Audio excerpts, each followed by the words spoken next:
Și sunt aproape 23 de milioane. Dă cineva 25 de milioane, mâine o dau.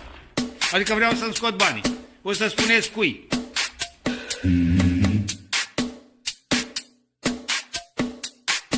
Trebuie riscat. Câteva... Și 2-3 milioane, nu știu. Că riști 2-3 să iei 50. You know what?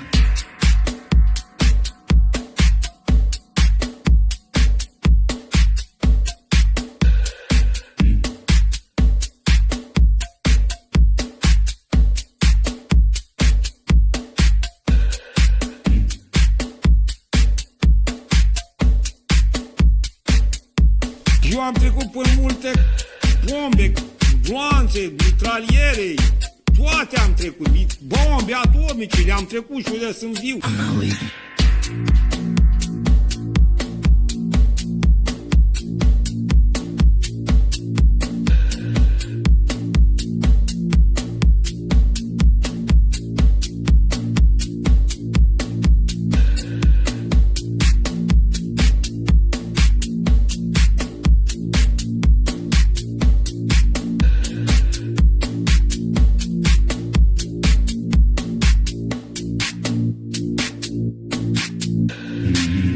My colleagues and I remain squarely focused on our dual mandate to promote maximum employment and stable prices for the American people. Today, the FOMC decided to leave our policy interest rate unchanged and to continue to reduce our securities holdings, though at a slower pace. Our restrictive stance of monetary policy has been putting downward pressure on economic activity and inflation, and the risks to achieving our employment and inflation goals have moved toward better balance over the past year. Again, I implore you to remember, fuck your puts, fuck your calls. Jay Powell has you by the balls. God bless my money printer. They're eating the dogs, the people that came in. They're eating the cats. Springfield, they're eating the dogs, the people that came in. It's the people that came in. They're eating the dogs, the people that came in. They're eating the cats. They're eating, You know what? they're eating the pets. I'm not leaving. I'm not leaving. I think one of the reasons. I'm not fucking leaving. You know, Good thing to say for a city manager.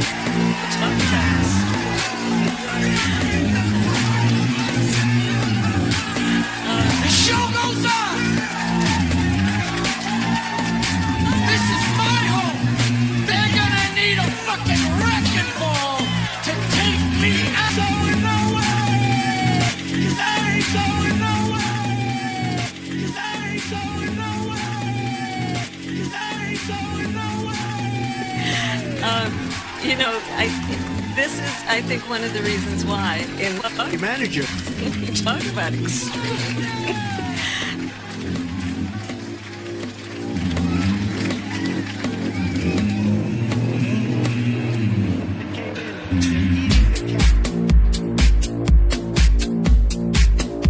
That came in, they're eating the cats, they're eating the dogs, the people.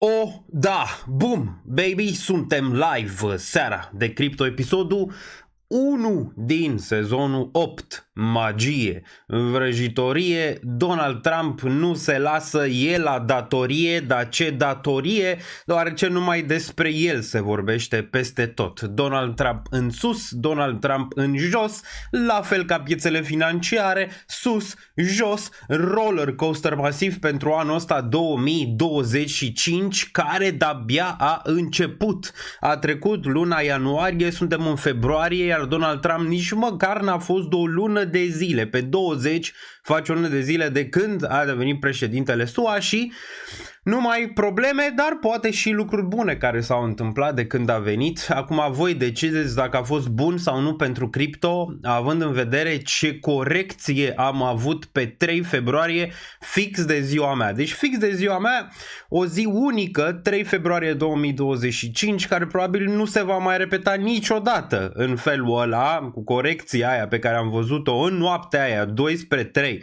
dar mai ales spre 3, la ora 4 dimineața, noaptea ca hoții, Ethereum s-a dus spre zona de $2100, pe unele exchange-uri chiar un pic mai jos de $2000. Din păcate eram în pat, dormeam, îmi făceam somnul deoarece eram rupt de răceală, încă se mai cunoaște un pic, cel mai probabil și acum în voce, încă n-am scăpat total, mi-a revenit gustul și mirosul, ceea ce înseamnă că suntem pe drumul cel bun. Acum vrem să revină și creșterile, care momentan pare că nu au venit și e și gluma aia. Ultima oară când a venit altcoin season aveam 29 de ani, cred că 29 mergeam spre 30. Acum am făcut 33 și altcoin season-ul n-a mai venit. Gen, la modul în care multe criptomonede să crească în același timp și glumă că poate 65 de ani, când o să ajung la 65 de ani, o să vină și acel altcoin season. Desigur o să vă zic în acest video ce am mai acumulat, ce mai mă gândesc să acumulez și ce cred că urmează în perioada viitoare. Sentimentul este foarte, foarte scăzut în materie mai ales de altcoinuri, spre deosebire de Bitcoin care s-a ținut foarte bine și a rulat zona aia de 62% pe dominanță, o zonă incredibilă pentru zona de dominanță, că s-a dus și mai sus, nu știu, 63, 64, ne uităm imediat să vedem ce week a făcut în acea dimineață de 3 februarie. Acum, dimineața aia de 3 februarie, nu? Zici, mamă, e din cauza lui Donald Trump. Din punctul meu de vedere, nu. Probabil altceva s-a întâmplat acolo, adică nimeni nu poate să-mi vină să-mi zică, fiind în piețe de atâta timp, adică prinzând atât de multe crash-uri, care nici ăsta de pe 3 nu m-a mișcat prea tare. La câte am prins, era și o altă glumă, că noi aici în cripto, mai ales dacă ești de câțiva ani în cripto, nu te mai mișcă nimic dacă treci peste anumite perioade din această volatilitate, din acest roller coaster, nu te mai mișcă nimic. Adică poți să te duci și în legiunea străină, făcea cineva o glumă pe Twitter și o să fie ok, o să ieși foarte, foarte bine din punct de vedere psihologic. Nu cred că există ceva mai presus de cripto ca să te învețe, să zicem așa, cum să treci peste lucrurile astea negative care tot s-au întâmplat. Dacă te uiți încă, de când am intrat eu, din 2016 până în 2025, nu există an să te plictisești. Asta este clar. Nu există poate lună să te plictisești. Când te plictisește nasol, nu-i așa? Te simți ciudat. Bă, nu se mai întâmplă nimic, nicio corecție, niciun dump. N-a mai venit nimeni să zică nimic. E ciudat. Chestia am experimentat-o pe timpul verii, dacă mai țineți minte, în care nu se întâmpla mare lucru și atunci era și mai rău. Măcar acum, măcar corectează multe altcoinuri și poate mai poziționăm ceva în ele. Dar nu cred că te mai mișcă nimic psihologic. Odată ce ai intrat în cripto și ai rămas și ai stat câțiva ani de zile, cred că ești călit pentru orice în viață. Nu știu, nu cred că ar mai putea să se întâmple ceva care să vină să fie mai rău din punctul ăla de vedere decât ce s-a întâmplat în cripto în ultimii ani, mai ales dacă țineai zona de altcoinuri, adică dacă era investit doar în altcoinuri, ok? Bun, deci ce s-a întâmplat pe 3? Din punctul meu de vedere nu a fost faptul că Trump a pus acele tarife, știți foarte bine, Trump știam dinainte că el va pune anumite tarife pentru China, Canada și Mexic, ceea ce a și făcut și probabil pentru Uniunea Europeană, iar piața a căzut foarte, foarte agresiv atunci pe știrea aia. Ați văzut că bursa americană nu a picat atât de mult, alte lucruri au fost acolo, s-a vrut zona asta de lichidare, lichidările au ajuns la niveluri exorbitante, adică nici la Terra Luna n-ai văzut ceva de genul ăsta, poate nici în FTX n-ai văzut așa lichidări pe care le-ai văzut pe data de 3, de asta zic că probabil este o zi unică. Acum, mulți zic că aceste lichidări au fost undeva la 2 miliarde și un pic. Acum Bybit vine și ne zice că de fapt se duc spre 80 miliarde, ceea ce ar fi wow, adică ar fi un moment de extincție, zici că a venit asteroidul și a dat peste dinozauri. Fix așa s-a întâmplat, adică fix așa s-a simțit. Îți dai seama câți bani s-au pierdut pe pozițiile de long, cel mai probabil da, pe long, dar și pe short, deoarece o să ne uităm la această candelă pe ETH care o să rămâne unică pe data de 3 februarie. Foarte, foarte greu să vezi așa ceva pe daily, pe o singură candelă în care ai avut un swing în jos, nu știu, de 40% și apoi 50% de fapt în jos și apoi ai avut un swing de 40, 35, 40% în sus în aceea zi. Deci ceva incredibil. Acum ce cred că s-a întâmplat? Îți dai seama, market makerii au încercat să ducă prețul cât de jos au putut. Sunt multe și teorii de conspirație, dar și adevărate în legătură cu Wintermute și probabil multe lucruri vor ieși de acolo în perioada viitoare, deoarece multe acuze s-au adus pentru Wintermute, care e unul dintre cei mai mari market makeri în materie de criptomonede, care se presupune că au cumpărat OTC, anumite sume de Bitcoin, anumite sume de ETH, OTC, adică over the counter, fără să se simtă, iar odată le-au dat dump în același timp pe exchange. Și pot să cred asta din motivul că cine vindea criptomonede sâmbătă, duminica, cine vindea, ok? Adică nu venea retail-ul să zică, bă, cred eu că Trump ăsta a pus tarife nasol și a pus butonul de sell în momentul ăsta. Îți dai seama că nu? Acolo a fost o cascadă, probabil o înțelegere și cu exchange-urile, deoarece erau multe poziții de lichidări. Cred că targetul a fost ducerea ETH sub 2000. Au mai încercat și în august, dacă țineți minte, ceea ce n-au putut nici de data asta, deoarece sunt mulți cumpărători în zona aia de $2000 pentru ETH. Au încercat să-l ducă sub 2000, deoarece sunt multe lichidări acolo, multe lichidări pe partea de futures, dar și multe lichidări venite din partea de împrumuturi, că se fac și împrumuturi pe Aave și pe alte platforme. De exemplu, am avut un call cu cineva din comunitate și asta, el avea lichidarea, când am vorbit prima dată, el avea lichidarea cred că la $2500-2600, o sumă destul de mare și am zis, din punctul meu de vedere, ar trebui să te gândești foarte serios să duci lichidarea aia sub 2000, deoarece e cripto și în cripto orice este posibil. Spre norocul lui, să zicem așa, a dus-o. După conversația respectivă a dus lichidarea sub 2000, un pic sub 2000, cred că 1950 sau fix 2000 a avut. Deci probabil la câțiva dolari a evitat o mare lichidare, care pentru alții a venit, adică alții aveau lichidări la 2100, 2200, 2300, 2400 sau pe altcoin în alte zone, ok? Și am văzut un flash foarte mare cu lichiditate mică care nu putea fi făcut decât pe durata weekendului, nu? Când era lichiditatea foarte scăzută, nu aveai acces la bănci să bagi bani imediat și multe alte chestii. Deci n-a fost natural acea cădere, asta e destul de clar. Cine sunt actorii, cum s-a întâmplat, asta rămâne de văzut. Acum, de ce s-a întâmplat asta? Păi vin și reglementările în SUA. Dacă ați văzut ieri, a fost ăsta David Sachs și a vorbit despre reglementările pe monedele stabile. Toată lumea zicea, gata, vine să zică Bitcoin rezervă de Bitcoin în SUA. Am și o teorie acolo, vă zic imediat. Nu cred că se va întâmpla acum, ci peste 3 luni de zile, cel mai probabil, dar se va întâmpla într-un fel sau altul.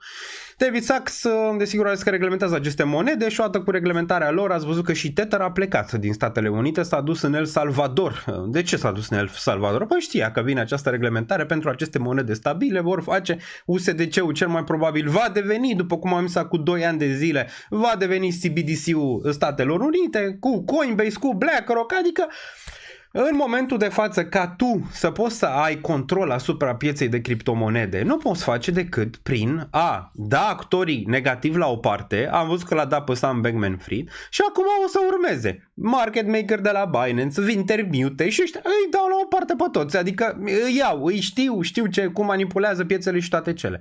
Acum vor manipula în continuare piețele întotdeauna sunt manipulate, depinde cine le manipulează. Până acum le-a manipulat actorii ăștia mai mici, de acum încolo îi vor manipula piața de criptomonede, similar cum fac cu cea de acțiuni, actorii mai mari, nu? Dar înainte trebuie să pună mâna pe lichiditate ei, nu? Înainte ca piața să crească sau alte zone și vorbim și despre BlackRock, care a acumulat foarte mult, stați liniștiți.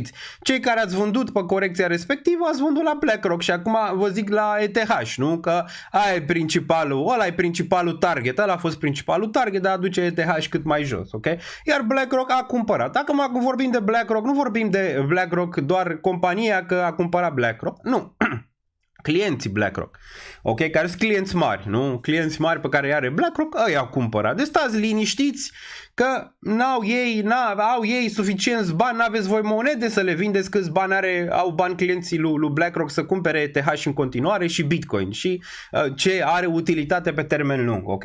Dar înainte de asta, de fiecare dată vii pe crash-uri de genul ăsta pe care l-ai văzut pe 3 februarie, nu? De ce? Am mai zis, pentru că e cam ultima șansă pentru acești market maker să facă bani, deoarece se termină un pic povestea odată ce se reglementează lucrurile la nivel legitim, adică pentru criptomonede, atunci o să fie din ce în ce mai greu pentru acești market maker să manipuleze piețele cum au făcut-o până acum, ok? Și asta a fost pentru ei, hai să facem și noi un ban rapid, știi? Să tragem niște miliarde rapide până să mai poate, hai să lichidăm tot ce e de lichidat, nu? Și asta au și făcut, și pe Binance, și pe Bybit, și pe toate cele. Nimeni nu poate să-mi spună vreodată, fiind aici în aceste piețe, mai ales de cripto de atâta timp, nimeni nu poate să-mi spună că e din cauza ce a zis Trump acele tarife. Hai să o lăsăm baltă, adică să fim realiști unii cu alții, că n-a fost asta, cel mai probabil, în procentaj foarte, foarte mare și probabil se va dovedi mai devreme sau mai târziu că a fost o manipulare destul de mare. Acum nu știi cine a făcut-o, cum a făcut-o, în ce fel a făcut-o, că BlackRock a cumpărat, i-a plăcut, că Binance a lichidat, i-a plăcut, că Bybit a lichidat, i-a plăcut, adică că Wintermute a putut să reia poziții mai jos în ETH din ăsta că apărează supply-ul, i-a plăcut, adică sunt mulți actori care le-a plăcut, celor care nu le-a plăcut, cei care au fost lichidați. De asta zic, spor și chill este cel mai bine adeseori. Din punctul meu de vedere, ETH este aici să rămână și o să vină puternic din spate mai devreme sau mai târziu. Și cred că o să am o poziție prea mare în ETH în perioada viitoare, atât de mare încât dacă ETH se duce la 0 o să dorm sub pod. Desigur este o glumă, dar o să fie o poziție destul de mare, deoarece nu o să-mi vând ETH-ul la BlackRock și o să vreau să acumulez. Chiar dacă am dormit pe acea corecție când s-a dus ETH în zona de 2000, unde aș mai fi vrut să cumpăr o portate mare pe termen lung pentru ETH, o să mai adaug în perioada viitoare. Dar am cumpărat altele, ok? De exemplu Chainlink. Am mai luat o poziție în Chainlink, deoarece cred același lucru despre Chainlink, că se va duce mai sus. Acum vorbim și despre celelalte altcoin-uri imediat. Vedem ce mai e de la ele. TIA a testat $2. Ne uităm imediat aici, dar vă salut pe toți înainte. Vă salut sezonul 8. Sezonul 8. Ce crezi? Sezonul 8? Bullish, bearish? Rămâne de văzut. Bun. A fost manipulare de piață să iasă toți fraierii, zice Alberto aici. Nu neapărat, să-i sperie, știi cum e, în piețe așa se întâmplă de obicei, te sperie, știi, momente de genul ăsta te sperie. Mulți au zis, bă, ce aș mai vrea să pice piața să pot să cumpăr, și când piața i-a dat, dar am mai putut să ducă, îți dai seama că atunci își punea întrebări despre viață. Mai cumpăr, ce mai fac, ce mai nu știu ce, până a trecut corecția. Acum vorbim dacă corecția asta mai continuă sau nu, deoarece am lăsat un week foarte, foarte mare, mai ales pe ETH, dar și pentru multe altcoin-uri mai jos, ok? Bun. Ce părere ai de anunțul Google pe AI cu integrarea AI în armată? N-am văzut, ne uităm imediat să vedem ce se mai întâmplă acolo, dar am văzut anunțul lui Trump despre Gaza, ați văzut? A zis că Gaza, nu știu ce, bine, da, toți ăștia votează, care erau pro-Gaza, votează cu Trump, bine. A venit ieri Donald Trump cu Bibi, Netanyahu ăla, sau cum îl cheamă, președintele Israelului, a venit, au stat la aceeași masă, au băut, au mâncat, au vorbit și au zis că luăm Gaza, luăm Gaza, e a noastră, așteptăm un casino acum de la Donald Trump acolo în câțiva ani de zile. Au zis, băi, e a noastră, o luăm noi, știi, adică fără să consulte cu nimeni, a zis, e a noastră, deci face Trump exact ce vrea el, ok, pune tarife oricui, vorbi și despre tarife imediat, au foldat și cum ne așteptam, am și zis că aceste tarife probabil nu vor rămâne, deoarece nu e benefic nici pentru SUA, nici pentru Canada, nici pentru Mexic. A foldat și Canada, a foldat și Mexicul, adică la presiunea lui Donald Trump. Acum vedem Uniunea Europeană. Uniunea Europeană nu e atât de, nu e atât de atașată de Statele Unite, nici nu avem nevoie noi de mâncarea lor, aia de 2 lei sau alte chestii. Sincer, nu avem nevoie noi aici în Uniunea Europeană, dar aia din Mexic și din Canada mai au nevoie, deoarece, bine, au nevoie să exporte acolo. Asta e problema pentru Canada și pentru Mexic și am mai vorbit în live-ul precedent. Iar aceste tarife au fost amânate cu o lună de zile în momentul de față.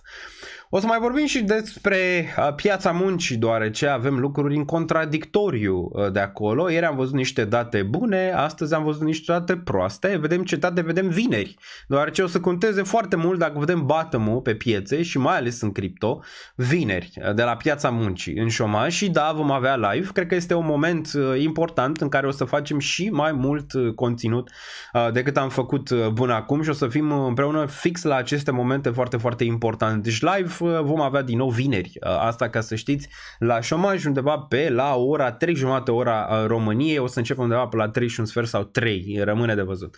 Bun.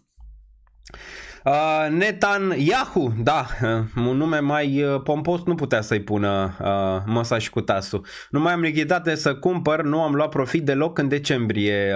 PAC OG, acum dacă n-ai luat nimic și nu mai ai lichiditate, singurul lucru pe care poți să-l faci este să faci hold, să-ți vezi portofoliu, dacă cumva anumite monede, chiar dacă sunt pe minus, să zicem, poți să le transferi în alte monede, adică poți să le consolidezi în alte poziții pe care le crezi pe termen lung și să adaugi acolo când faci parte de lichiditate. Când ai de lichiditate și mai adaugi ceva acolo. Nu trebuie să fie o sumă exorbitantă. Perioadele de genul ăsta poate să-ți dea oportunitatea să acumulezi mai jos o perioadă lungă, ok? Cum ar fi la ETH, care îți dă de 3 ani de zile, cum a fost Ripple, de exemplu, 7 ani de zile până când s-a dus spre zona de all-time high. Adică poți să ai un timp mai mare de reacumulare. Am pus o întrebare pe Twitter. Dacă s-ar duce ETH la zona de $10.000, te-ar schimba viața? Doar vreo 35% au zis da, restul au zis nu. Deci momentan poate sunteți în zona aia în care să reacumulați suficient ca în momentul în care ETH se duce la 10.000 sau altcoinul pe care voi vreți să-l acumulați și aveți încredere în el, să vă schimbe viața la modul realist, ok? Vorbind. E ușor? Nu este ușor, după cum ați experimentat ultimii 3 ani din piață, nu este ușor nici pentru cei care sunt foarte experimentați, chiar dacă poate mulți dintre ei zic, mamă, ce ușor e, nu e ușor pentru nimeni, ok? Cei care au mai multă experiență, desigur, ei trec poate mai ușor, deoarece nu-i mai mișcă mare lucru, să zicem așa, dar ușor nu e în aceste piețe și nu o să fie niciodată. Un nivel de stres tot ai în piețele astea, mai ales în piața de cripto, care este una foarte volatilă și un roller coaster foarte, foarte mare, să zicem așa, ok? Bun. Doar să cit pe ETH ce frumos e când vine ranul. Da, vedem când vine acum ranul. Am auzit că se întâmplă lucruri pentru ca ETH să fie mai performant din punct de vedere al scalabilității în următoarea perioadă, ceea ce ar putea atrage din nou oameni care să investească în ETH. Și apropo de ETH, ați văzut pe Eric Trump. Nu știu ce joacă momentan, rămâne de văzut, dar a zis atunci, în momentul când ETH și-a picat, probabil a luat o poziție, cum a luat și BlackRock, ok, avea și dinainte, avea și Trump și fondul lui Eric Trump, World Fee, cum se numește.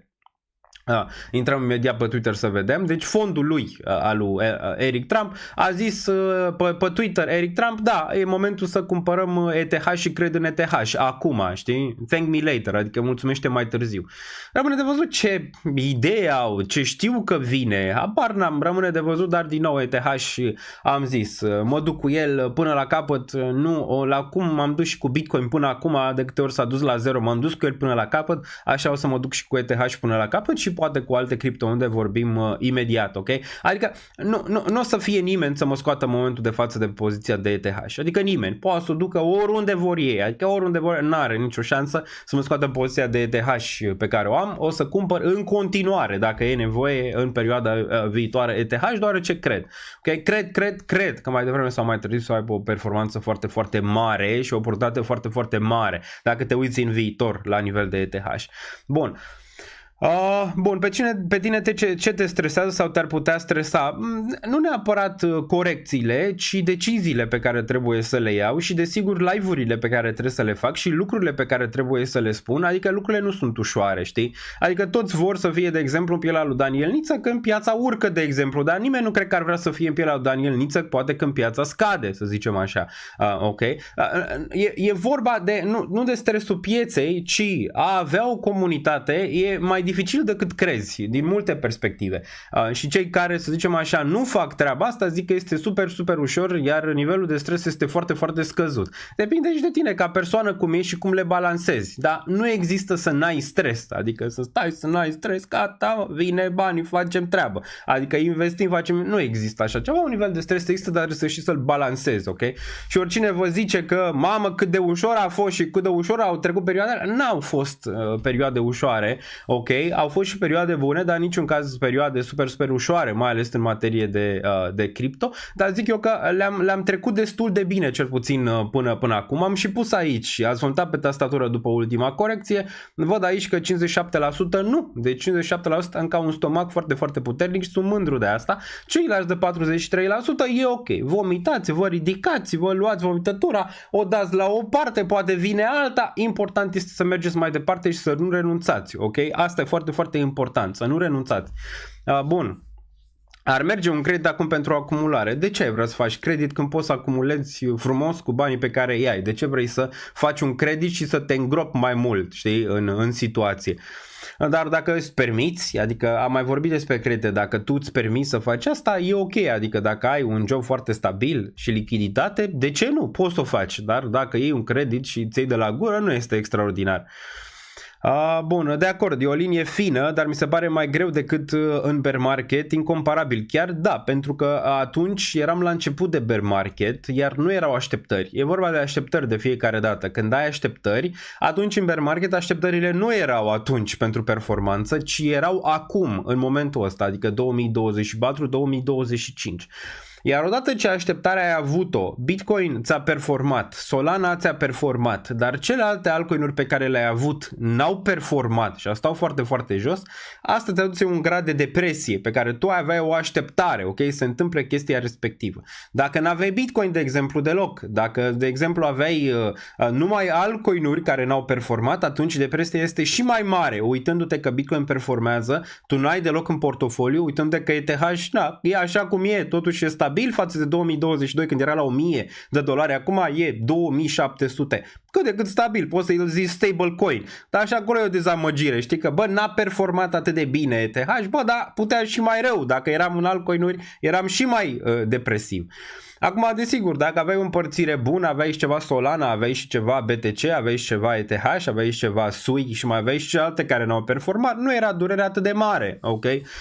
Acum, fiecare după cum și-a asumat riscul în perioada respectivă și cum și-a făcut investițiile pe zonele alea, ok?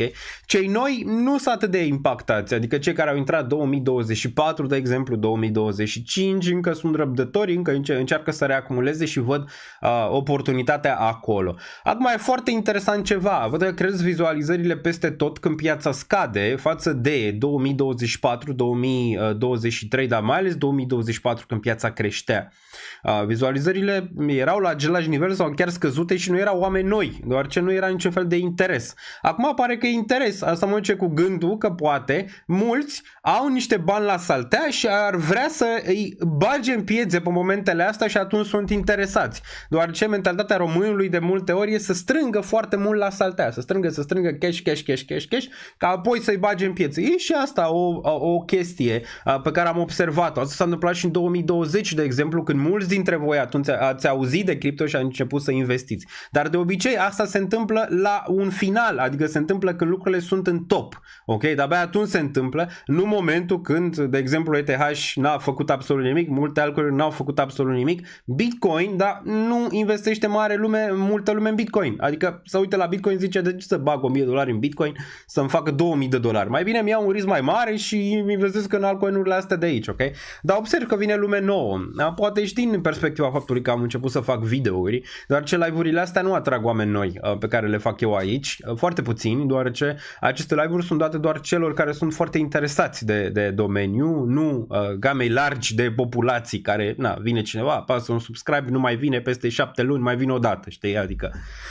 Dar dacă vă plac videourile scurte, desigur mai putem continua cu ele. Am văzut că există interes destul de mare, doar ce știu că poate mulți dintre voi nu aveți timp. Chiar că nu aveți timp și live-ul ăsta e de 3 ore, aveți timestamp după, adică vă puteți uita uita printre rânduri la el, adică la zonele care vă interesează, nu trebuie să stați, să zicem așa, dacă nu aveți timpul necesar pentru a vedea aceste live-uri, e ca un video mai lung, adică pur și simplu o să aveți timestamp-uri și capitole pe fiecare și vă uitați la ce zonă vreți. Dar e posibil și asta, dar am văzut și la alte canale că există interes pentru oameni noi în momentul de față, ceea ce e interesant, nu era nici când Bitcoin a trecut de 100.000. Pare că acum, deodată, nu știu, poate cu Trump, e posibil și asta, poate Trump a readus din nou privirea pe piețe, privirea aici, privirea toată lumea să vadă ce face Trump, ce drege Trump. E posibil și asta, poate să fie legată și am legat-o de chestia că oamenii mai repede sunt interesați de corecții mari pentru a da capital, dar sunt interesați să vadă și ceva show, gen cum vine Trump, ce face, ce arde, cum face, piețele, nu știu ce, mai aude de un tarif, de aia.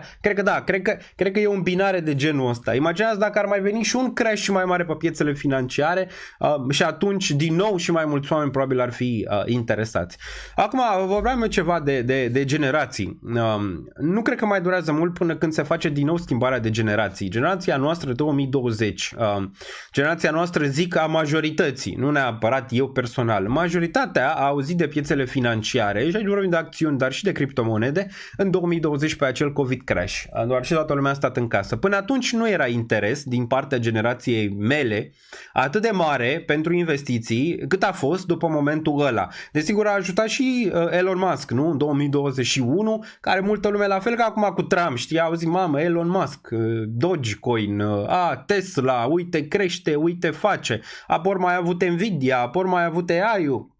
Vor mai avut toate astea.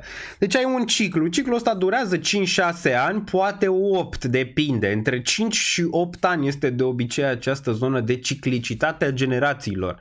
Generația noastră care a început în 2020, de obicei 5-8 ani de zile mai târziu începe următoarea generație care atunci, în momentul ăla, avea undeva 16 ani, poate avea 17 ani, poate avea 15 ani în momentul 2020, zic, și nu erau foarte, foarte atrași.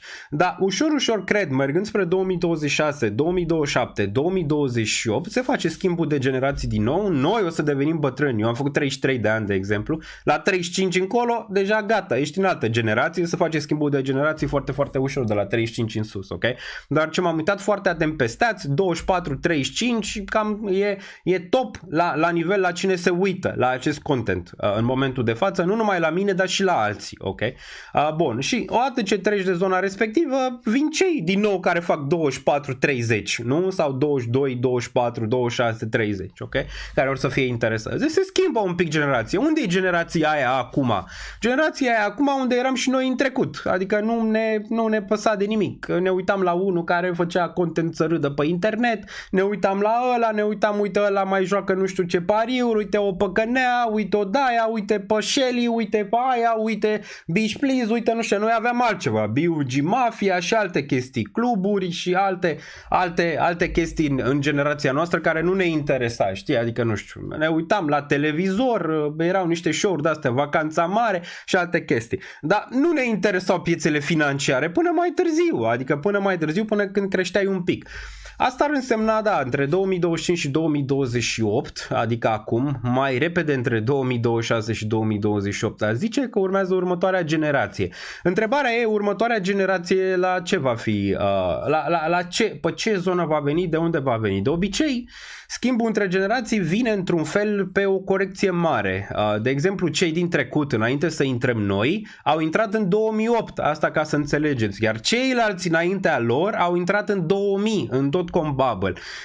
Mereu se fac aceste schimburi, dar de obicei când pe zone foarte, foarte mari de crash-uri, de corecții, de probleme planetare, atunci vezi că nu mai ai bani, când vezi că lucrurile denaturează, nu mai ești copilul ăla, să zicem, care stăteai și primeai bani, acum trebuie să faci tu, intri într-o economie reală, economia aia nu înțelegi, ăia din spate nu te înțeleg și atunci se lovesc din nou generațiile, nu? Și acum noi o să fim cei care o să-i angajăm pe Gen Z, nu?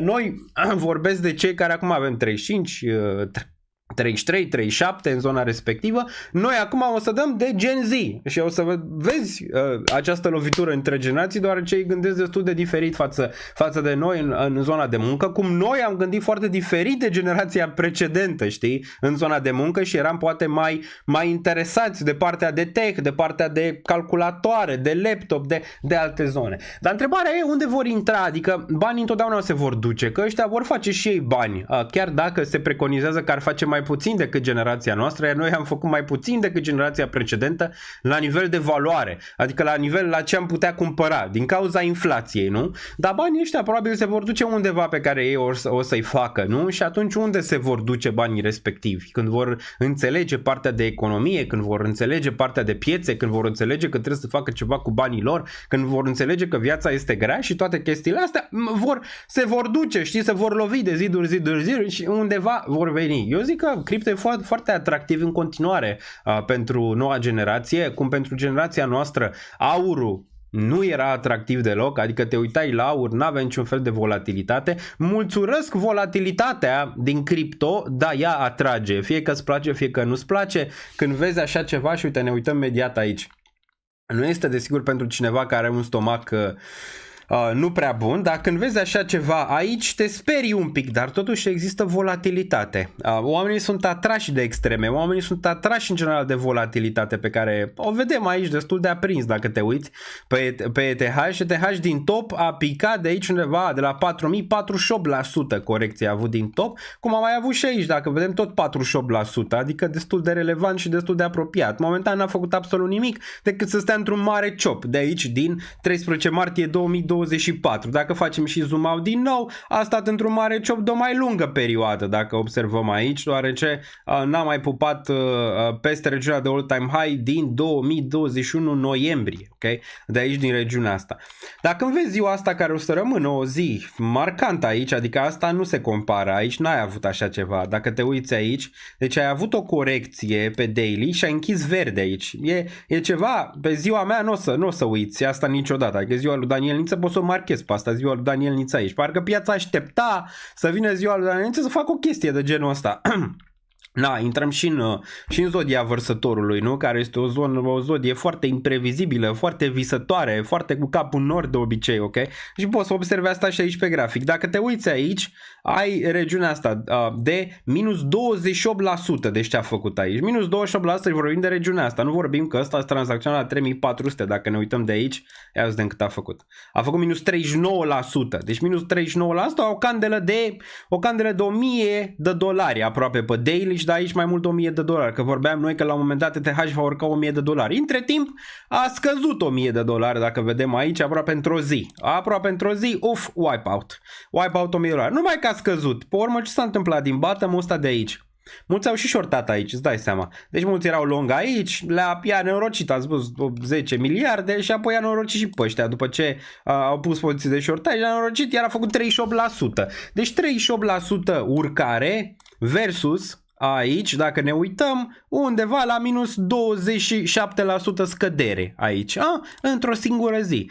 Bă, ai zice greu ca cineva să fie atras, nu? De piețe de genul ăsta, dar o să fii surprins pentru generația viitoare că le place volatilitatea, ok? Le plac astea, nu le place aurul, cum nu ne-a plăcut nici nou aurul și lor nu o să le placă nici Bitcoin, nu o să le placă, pentru că Bitcoin o să, după că uite-te la Bitcoin aici, nu e absolut nimic de la el, știi?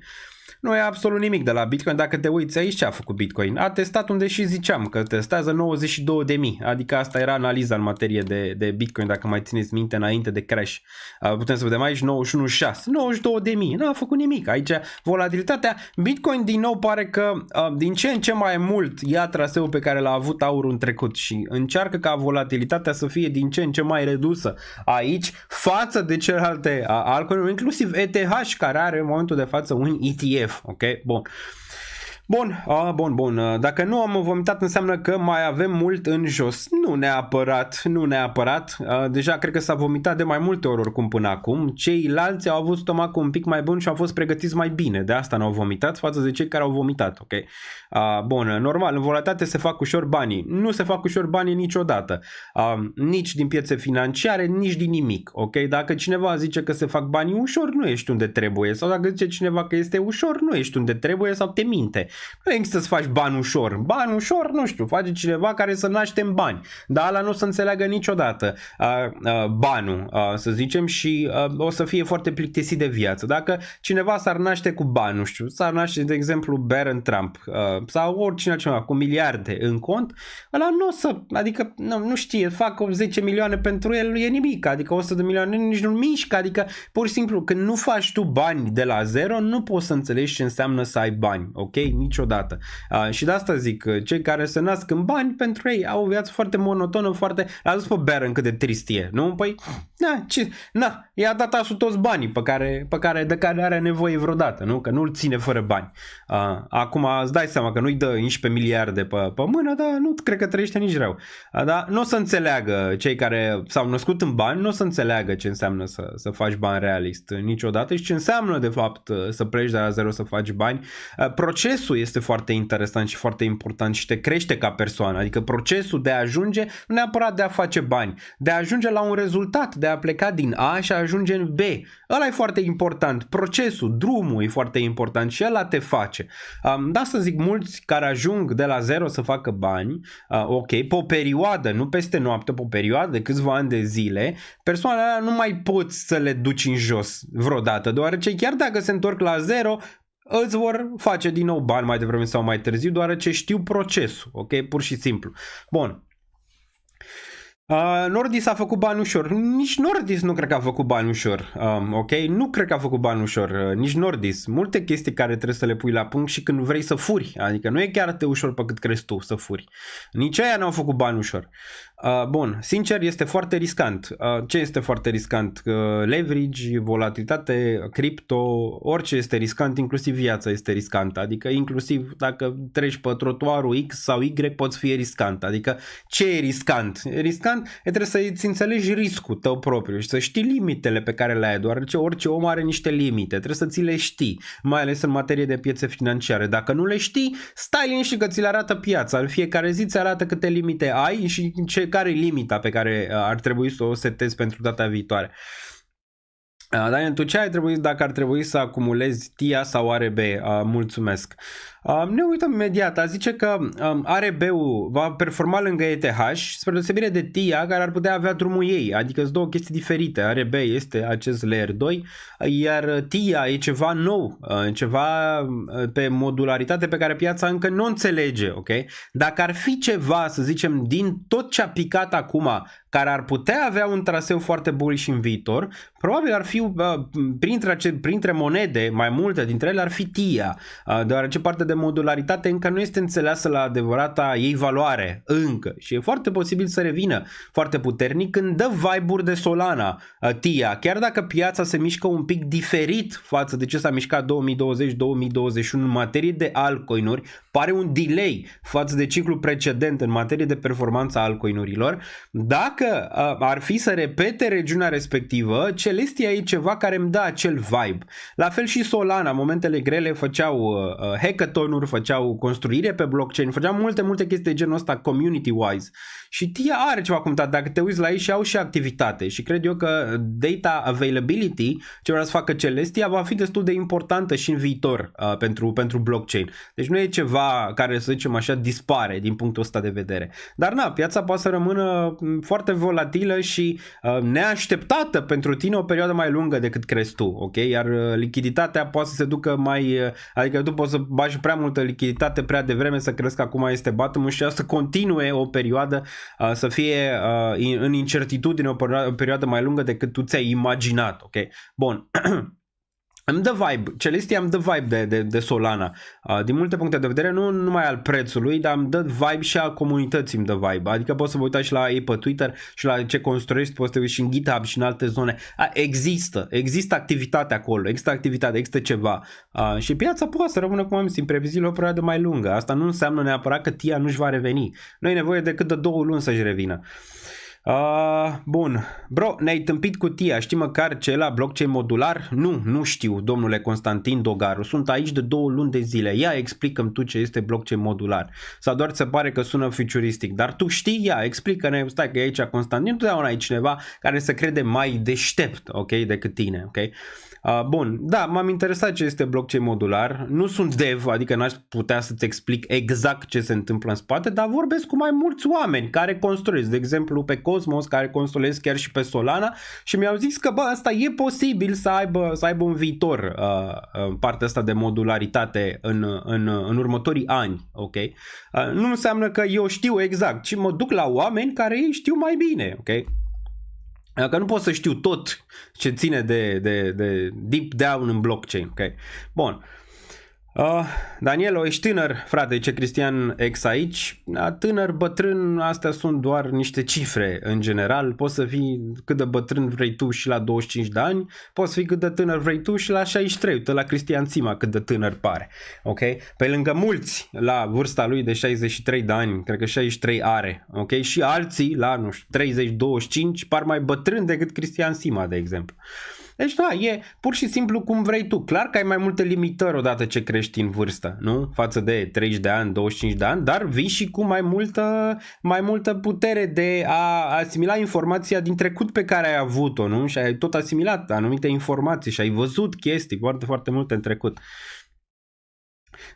Tu nu ai auzit de Fiat. N-am auzit de Bun. Bun. Știe el, nu umblați la el că vă dă modularitate de nu puteți duce. Ce părere e de lansarea de stablecoin pe Multiversix? Bun, Tia a mai zis, bă. Deci Tia a mai zis, multă lume zice, băgăm toți banii Tia. V-am mai zis, eu am băgat 2%, acum cred că am aproape 3% în Tia. Atât cred eu că are potențial. Nu bag toți banii pe care am în Tia. E un play care ar putea ieși sau nu ar putea ieși. La fel ca Solana, unde am băgat 5-6% din portofoliu. E un play care ar fi putut să iasă, putea să nu iasă. Adică play-ul pe Solana, știi ce zic? Bun, de asta trebuie să ții acolo la nivel de risc să ai și ceva potențial, că la 5% poți să-ți facă cât ți-a făcut ETH, de exemplu mi-a făcut mie Solana cât ETH, să zicem așa, pe 2024. Bun, mai departe, bine sau nu nasol să lansează BlackRock ETF în Europa? Pentru instituționale e bine, deoarece poți să ai și aici un ETP pe care poți să-l adauge fondurile de pensii, nu? Poți să-l adauge toate astea care vin și te sună. Nu vrei să băgați fondul de pensii, vă luați banii la 78 de ani? Știi ce e bine acolo? Fondurile astea de pensii, hai să vă explic, astea nu prea vând niciodată.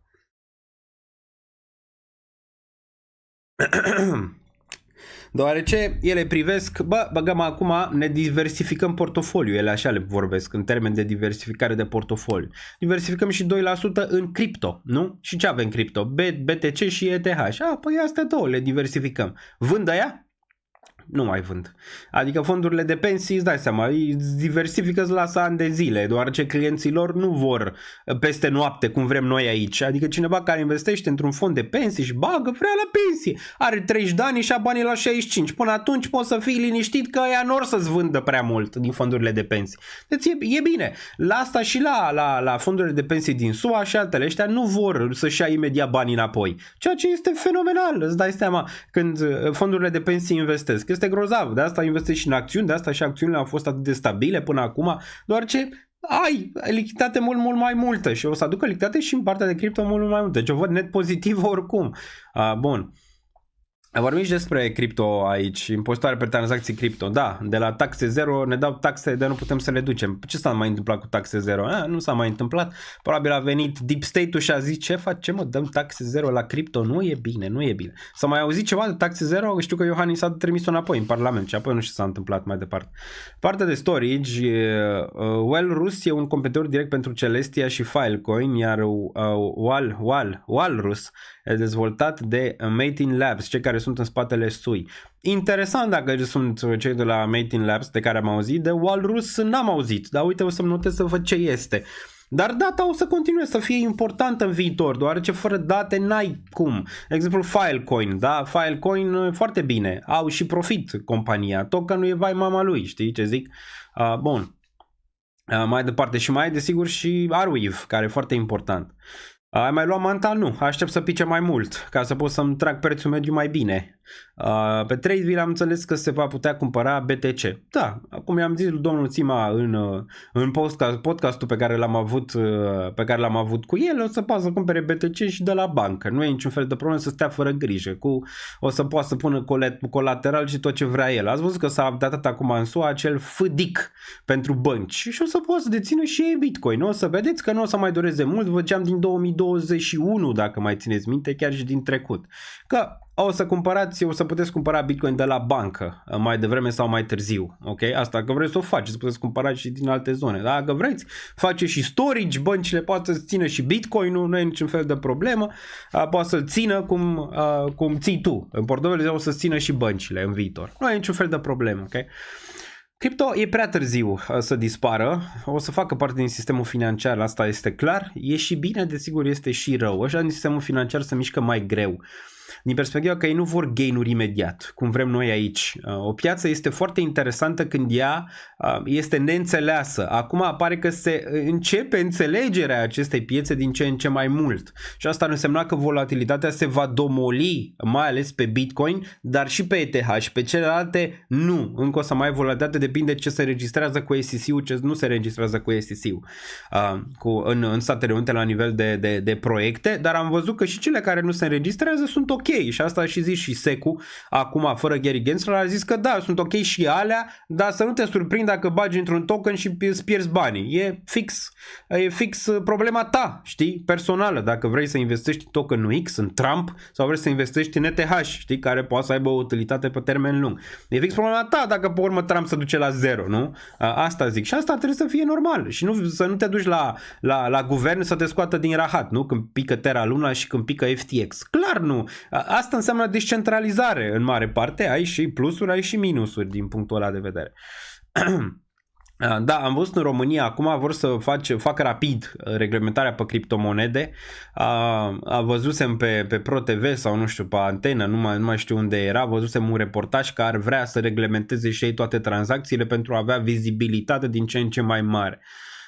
Vor mai multe taxe, îți dai seama, până acum îți dai seama că ne-au luat la mișto până și în România că ce criptomonede nu există, veneau analiști de la televizor că acum îți dai seama după ce există ETF o să trebuiască să vorbească de bine pentru că vor să fie plătiți, nu? Și posturile alea ce faceți mă, ziceți de Bitcoin că este un scam, cum adică, uite că s-a dat taxe, că alea, că nu știu ce, că bla bla bla, că face parte din sistemul financiar, o să-i vedeți pe toți cum v-am și zis de mulți ani de zile cum fac remontada 180 și or să zic Bitcoin, da, ne place, acum alocăm și noi 2-3% din portofolii în Bitcoin, alocăm 5% din portofolii în Bitcoin și tot așa, ok? Bun, dar fac reglementarea asta, desigur, pentru a avea taxe, că până acum ziceau că nu au nicio valoare. Inclusiv Lagarde zicea, Bitcoin nu are nicio valoare. Păi dacă nu are nicio valoare, de ce să plătesc taxe pe el dacă nu are nicio valoare? Dar vezi, în momentul când treci, iei Bitcoin la 20.000 și vinzi la 100.000, atunci are valoare. Dacă iei Bitcoin la 100.000 și pică la 30.000, ce faci atunci? Vine statul și zice, ia uite Daniel Niță, de aici de o ciungă, vrei să te duci să-ți iei și tu să nu mori de foame sub pod? Sau dacă eu bag prea mult în ETH pe urmă și nu am niciun ban, să zicem, că am plătit la state, taxe la stat, doar ce am vândut la un moment dat ETH și apoi am reluat poziția mai sus și se duce la 0 ETH, ceva, pe urmă dorm sub pod, că nu mai îmi zice, nu vine acolo statul să zică, da, Daniel, să știi, ai riscat, uite, am plătit taxe acum, îți dăm un bypass și uite, îți dăm și ție aici un carton să stai sub pod, măcar să nu-ți fie frig, știi? Adică, asta zic, ăștia vor prea multe, nu fac nimic cu banii de taxe relevant. Ați văzut ce tăieri au făcut ăștia în SUA acum? Au tăiat în carne vie și ziceam că o să taie în carne vie, vedem șomajul, eu zic că nu o să fie în mari surprize acum, dar pregătiți-vă pentru șomajul din martie, deoarece probabil o să fie surprize destul de mari pe șomaj în martie, deoarece taie în carne vie, mai ales din partea guvernamentală. Elon Musk, foarte, foarte multe locuri de muncă, foarte mulți bani publici au fost folosiți nu în favoarea cetățenilor, ci în defavoarea cetățenilor, ok? Pun reglementări mari, adică noi le plătim taxe lor pentru ca ei să pună din ce în ce mai multe reglementări și noi să plătim mai multe taxe. Bă, dar noi suntem proști, mă? Mai ales în Europa aici. A fost și în SUA în trecut, ăștia au luat o decizie la nivel de reglementare. Dar noi dăm bani guvernului ca ei, în loc să ne facă un cadru legislativ să ne putem dezvolta, să vină peste noi în momentul în care văd ei că este oportunitate să tragă și mai mult de la noi, nu? La taxare. Fix asta se întâmplă și în momentul de față în România. Adică același lucru. Noi le plătim taxe ca ei să pună și mai multe reglementări ca să tragă și mai multe taxe de la cetățean. Ca să le folosească din nou împotriva cetățeanului, nu pentru cetățean. Mare parte dintre taxe, că unele trebuie să folosească, nu? Pentru poliție, pompieri și toate alea, trebuie să le mai folosească din când în când. Pentru educație, vai mama ei de educație din România. Vai mama ei, dacă te uiți acum la educație și cum arată România și ce e în trending în România și alte chestii. Vai mama educație ce au băgat bani. Numai acolo n-au băgat bani. Infrastructură. N-au băgat absolut nimic, n-au făcut în materie de infrastructură. Și acum vor și mai multe taxare, ok? Am văzut, nu știu, cred că cei de la USR i-au prins pe cei de la CCR că voiau să pună medicamente. Deci vreau să pună medicamente, să-și ia medicamente gratis pe banii noștri, mă. Adică ei oricum aveau plafonuri de a lua medicamente, nu că aveau o asigurare cum are orice cetățean, chiar mai mult. Nu, voiau și mai mult să aibă câteva, nu știu, sute de milioane de lei să-și ia și medicamente pe banii noștri. Bă, noi ca și populație, noi nu că suntem proști, noi suntem docili. A văzut ce s-a întâmplat în Serbia? Nu știu, s-a întâmplat, da, nu știu ce s-a întâmplat pe acolo. O nenorocire, au ieșit 200.000 în stradă. La noi, nu-i pasă nimănui, adică trăim într-o latență de genul ăsta irelevantă și ăștia își dai seama că fac ce vor ei mai departe. La fel și pe cripto, vor să tragă mai mulți bani ca să aibă vizibilitate și acum venind Mica, trebuie și ei să facă ceva, nu să vadă anumite tranzacții, să vadă ce au tranzacționat ăla, ce a tranzacționat ăla, ok?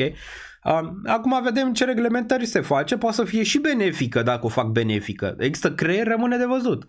Mie mi-ar plăcea să fie creier, să facă din România, de exemplu, dacă eu acum eram în guvern și mă uitam ce se întâmplă în Uniunea Europeană, în care, bă, nu se pot înregistra aceste exchange-uri, foarte puține. A dus Crypto.com și a luat o licență acolo, aici, nu știu ce.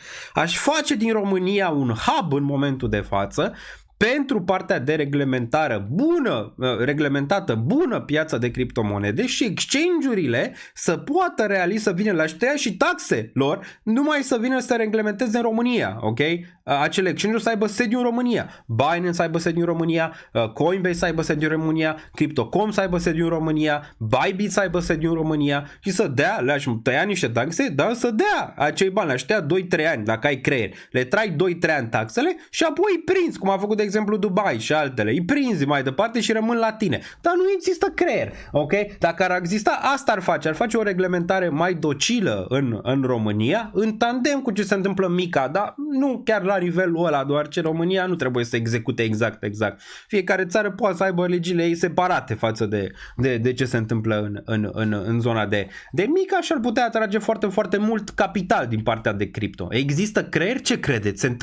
Se întâmplă că vor face o reglementare bună? Nu știu, eu sunt foarte sceptic, ok? Dacă se uită cineva din guvern, eu știu, dacă cunoaște cineva pe cineva, bă, asta e o purtate mare în momentul de față pe care nu o văd ăștia, adică nu o văd. Probabil o să o vadă Serbia, probabil o să o vadă Bulgaria, probabil o să o vadă Polonia, probabil o să o vadă oricine altcineva. Cehia, ori să o vadă ăștia deoarece au și niște oameni acolo care nu sunt doar taxăm. Bun. Deci da, asta e. O să vadă tot cei de la ANAF, nu cred că de la început. Imaginează-ți că noi de-abia ne-am pus acum la punct niște sisteme financiare, în România, uite, de exemplu, vă zic diferența între România și Olanda. În România, dacă ai firmă, să treci un bon, trebuie să ai nevoie de cui CIF sau naiba, nu știu, ceva acolo, trebuie să ți-l treacă pe bon, deci trebuie să ți-l treacă pe bon, ca să, orice. În afară n-ai. În afară ai companie, îți cumperi ce vrei să-ți cumperi, scrii pe bon tu despre ce era acolo, n-ai nevoie de CIF, n-ai nevoie de aia, n-ai nevoie de nimic pe bon. Gata, te-ai dus, l-ai dat la contabilitate și papa, la revedere. E-factura, să stai, să duci în e-factura, să nu știu ce, să bla bla, e-factura, nu știu ce. Bun, înțeleg că e partea de a nu mai avea partea de nu a mai plăti taxe, că multe firme, să zicem, poate fac, să zicem așa, mânării, dar puteai să o faci altfel, nu punând din nou reguli pentru cel care vrea să facă ceva. Adică dacă tu ai o companie, mamă, trebuie să stai, să te uiți în diferite zone, n-am pus factura, mi-au amendă, mă amendează ANAF-ul dacă nu bag până acum în sistem, nu merge sistemul. Zic, ce asta, mă? Adică ăia din afară care privesc sistemul românesc, să zicem, cred că râd, nu mai pot de râs, adică pur și simplu nu mai pot de râs. ANAF nu e în stare să colecteze TVA-ul, ce vorbim aici? Asta zic, da, asta zic, o să dureze ceva, dar pentru tranzacțiile mari fiți sigur că or să aibă blacklist-uri, adică dacă faceți tranzacții mari în criptomonede, fiți sigur că o să aibă zonă de blacklist și o să fie acolo. Mă interesează că tranzacționezi tu $10. Momentan, peste una probabil îi va interesa și de aia $10 pe care îi tranzacționezi tu sau $50 în cripto. Bun, ai e-factura B2B și B2C, da. Păi și în RO poți, fără CIF pe bon, dar nu mai deduci TVA. Știu că nu se poate, nu știu, nu sunt de familiarizat cu ce se întâmplă până în România la nivelul ăsta, dar știu că da, trebuie să fie pe bon. Știu că trebuie să fie pe bon, ok? BTC pică 965, da, uite-l aici, în timp ce noi vorbeam, BTC-ul pică, ne face o zi foarte, foarte frumoasă aici, nu? Extrem de frumoasă.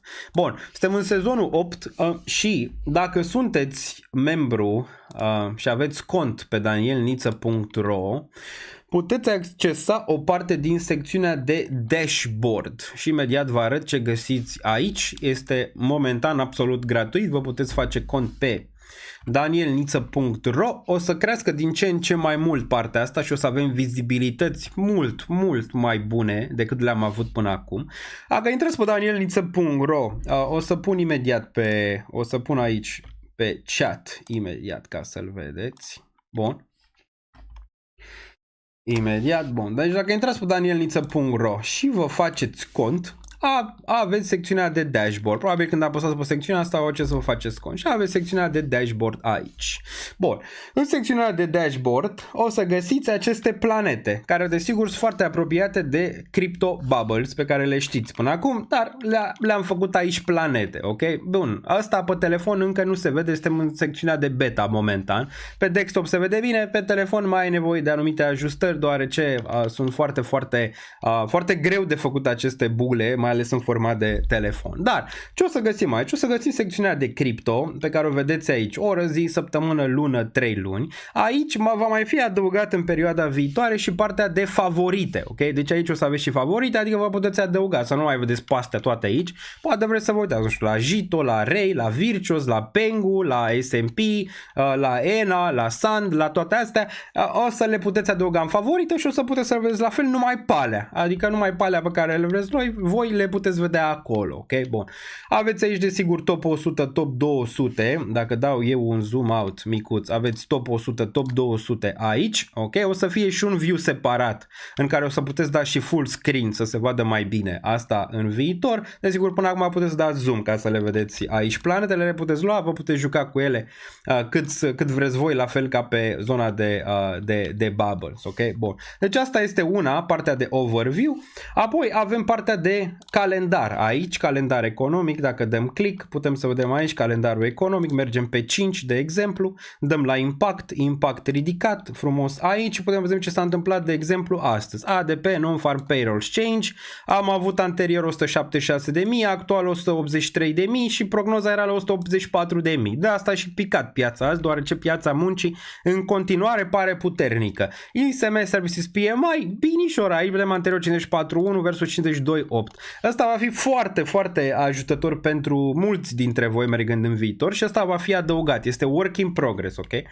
Mai avem desigur și partea de portofoliu aici, în care vă puteți pune portofoliu pe care îl aveți pe criptomonede, o să fie în viitor și pe acțiune. Adică ce dețineți aici, aveți așa, adăugați tranzacție. De exemplu, adăugați aici ENA. Etena, frumos, bam, ENA, dai cumpărare, cantitate, 100, 1000 de ENA aici, prețul puteți să-l puneți totalul, toate astea, adăugați tranzacție frumos aici și o să vă arate foarte, foarte frumos în acest pie chart imediat ENA, ETH, BTC și cât dețineți în fiecare, foarte important și desigur tranzacțiile pe care le aveți aici, ok? le puteți vedea pe fiecare în parte. Bun, o să avem și secțiunea de stocks care încă nu este gata, va fi probabil în curând, în care o să vedeți la fel view pe acțiuni, adică tot ce se întâmplă pe acțiuni o să vedeți. Token aici o să aveți token unlocks, aici o să fie ăsta updatat lunar și o să vedeți ce tokenuri au deblocări, ok? Putem să vedem că deja am avut la Sleepless AI 14% din oferta circulantă. Asta puteți să le găsiți și pe cripto aici, dacă intrați pe cripto aici pe Twitter, le puteți găsi și acolo și ar fi bine să intrați deoarece toate știrile importante vor fi postate acolo. Puteți vedeți aici Ethena care a deblocat 0,42 din oferta circulantă, Movement, e important să știm așa care sunt deblocările astea, ok?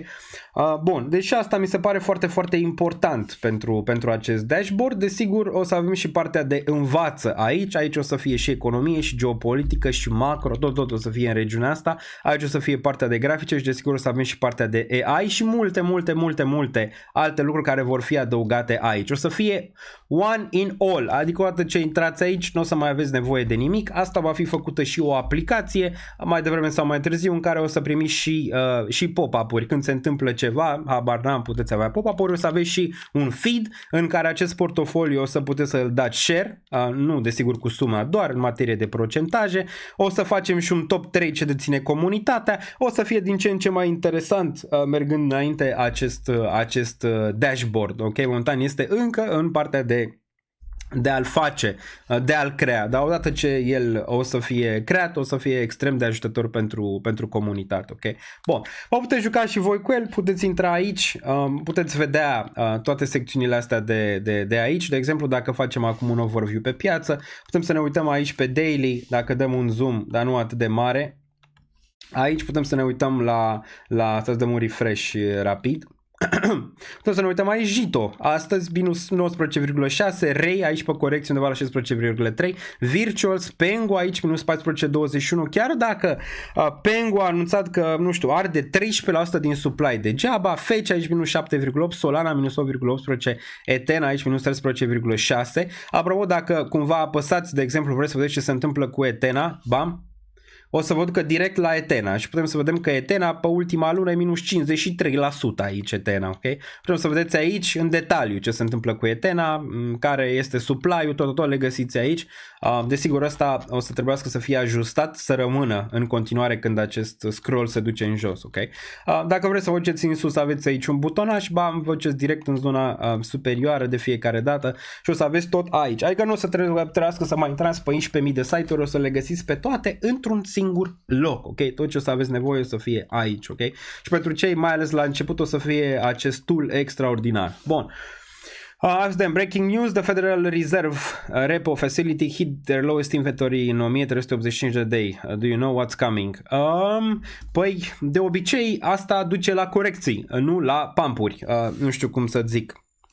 Știu că piața acum aproximează că îți dă drumul la printat sau alte chestii, nu neapărat. În primă fază e posibil, nici băncile nu cred că au lichiditate în momentul de față și asta e nasol. Ar putea fi un moment, asta în traducere, ce a zis domnul Power of Lumens aici, în traducere zice că lichiditatea este low în momentul de față. De obicei, în momentele astea de low liquidity, ai mișcări masive din partea market makerilor, iar de obicei mișcările sunt în jos. Acum vedem și ne uităm imediat și la piețe să vedem imediat ce se întâmplă. Dar da, ai specificat foarte, foarte bine. Bun, ce părere aveți despre acest dashboard? Crezi că e ajutător? Desigur o să facem și o secțiune de a pune gândurile voastre în ce ați mai vrea să vedeți aici, ok? Deci ăsta, ca să-l vedeți, trebuie să faceți cont pe danielniță.ro, aici vedeți secțiunea dashboard. Bun, zice cineva aici, o felicitări super tare ce ai făcut de respect, da, e doar începutul aici. Apropo, la zona de AI o să fie aici AI Daniel Niță, în care desigur o să puteți să-l puneți întrebări la orice oră vreți voi, ok?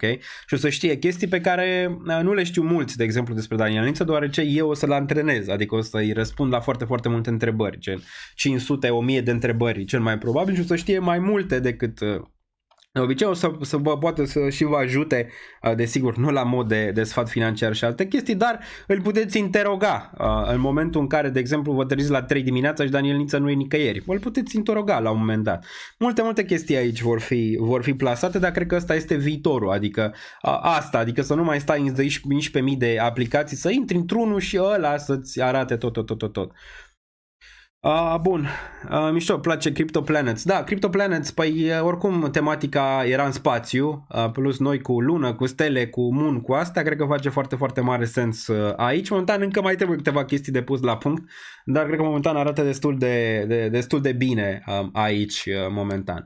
Vedem după, uite, dacă apicăm aici și luăm pe Jito, bam, le dă pe toate la o parte, că e prea mare. Bun. Da, e gratis momentan, adică momentan poți să intri aici, este gratis, rămâne de văzut dacă va rămâne gratis, o parte clar va rămâne gratis din el, dar o să trebuiască probabil să facem ceva legături cu niște APIs și alea probabil or să coste ceva când o să se întâmple. Bun. Trebuia să-l pui pe Gigel, nu pe Daniel. Unde aici? Da, e posibil. E posibil să-l pun pe Gigel între planete, adică să poți să-l duci, să-l miști pe aici, ok? Să-l duci spre zone... o să fie interactiv, foarte interactiv. Bun. Mai departe, Gigel și ne trebuie pe site. Îl băgăm și pe el undeva. Foarte tare, bravo pentru site. Poți să facă 84 de K, că tot 100 de lei cumpăr. ENA va avea deblocare mare în următoarele luni. Luna asta nu atât de mult. Calendarul e o idee super cool. Da, calendar și să fie și mai multe chestii aici. Și partea de acțiuni aici și partea de portofoliu foarte interesantă, deoarece mulți dintre voi mereu întrebați unde pot să-mi fac portofoliu. Poți să-l faci aici. Poți să pui la ce preț vrei tu, ai cumpărat Bitcoin, ETH sau orice altceva, adică nu trebuie neapărat să-l pui la prețul pe care l-ai luat acum. Or să fie secțiunea de acțiuni și multe alte chestii pe care le puteți debloca pe viitor aici și dacă aveți idei le putem pune mai departe. Clar, asta o să fie o aplicație la un moment dat pe care o să puteți accesa pe telefon, deoarece pe telefon se întâmplă mare parte din lucru, nu? Pentru mulți dintre voi, nu pe desktop, că ne foarte puțin stați pe desktop și asta e o realitate, ok? Bun. Mai departe, mai deții ULD? Da, mai am 75 și nu știu ce să fac, că nu mai am lichiditate pe bancă. Dacă crezi că nu mai e pentru tine, poți să-l muți în ceva în care crezi pe termen lung. Da, mai am ceva ULD ținut pentru partea aia foarte speculativă de ID-uri digitale. De asta țin o mică parte în portofoliu de risc în el. Bun. E drept că costă întreținerea mai mult decât development-ul. Da, depinde foarte mult cât va fi partea de întreținere, dar o să avem și mai multe chestii aici. Adică nu se va opri doar la partea asta pe care o vedeți aici, o să fie și mai multe lucruri și mai multe analize macro, o să aveți și partea de macroeconomie și cea de începător pentru macro, o să fie videouri noi create de la zero și partea de risk management pe care trebuie să o înțelegeți și multe alte chestii. O să puteți face și chestionare în care vă puteți afla riscul pe piață și ce tip de portofoliu ați putea face, adică o să fie foarte tare. Bun, blocked, da, depinde, mai sunt probleme la registration attempt, dă-i un reset și probabil o să meargă. Bun, Gel News din spațiul de gen, o să fie și news aici, o să fie și el băgat la un moment dat. Bun. Daniel, când vine alt season? 2069. Momentan, clar, este decalat față de ciclul precedent. Dacă te uiți ce a întâmplat în 2020-2021, până acum ar fi trebuit să avem zona de altcoin season sau ar fi trebuit măcar să înceapă din 2025, după primul an de halving. Dacă facem o legătură între ce s-a întâmplat în trecut, altcoin season-ul a început în februarie 2021, s-a terminat în mai. Atât a ținut. Februarie, martie, aprilie, mai. În mai am avut un mega crash. Când? După primul an de halving. Deci, ai zice că încă poți să fii în cărți. Dacă te uiți la istorie, gen luna februarie ar trebui să decaleze altcoin season-ul, adică să declanșeze altcoin season. Dacă nu, atunci putem vorbi de o decalare a ciclului de altcoin season. De-abia după ce trecem de luna februarie. Deoarece luna februarie a început data trecută, dacă ne orientăm. La fel și 2017. Am avut halving în 2016, iar altcoin season a început în 2017 la început. Momentan nu ești decalat pe partea de altcoin season, dar el ar trebui să înceapă. De obicei începe pe nepregătite, adică începe deodată, iar mișcările sunt foarte, foarte rapide, foarte, foarte relevante și rapide. Acum vedem dominanța foarte, foarte sus, dar a fost și în ciclul precedent. Dacă ne uităm la dominanța aici, știu că ne-a exasperat dominanța și ne uităm imediat la ea.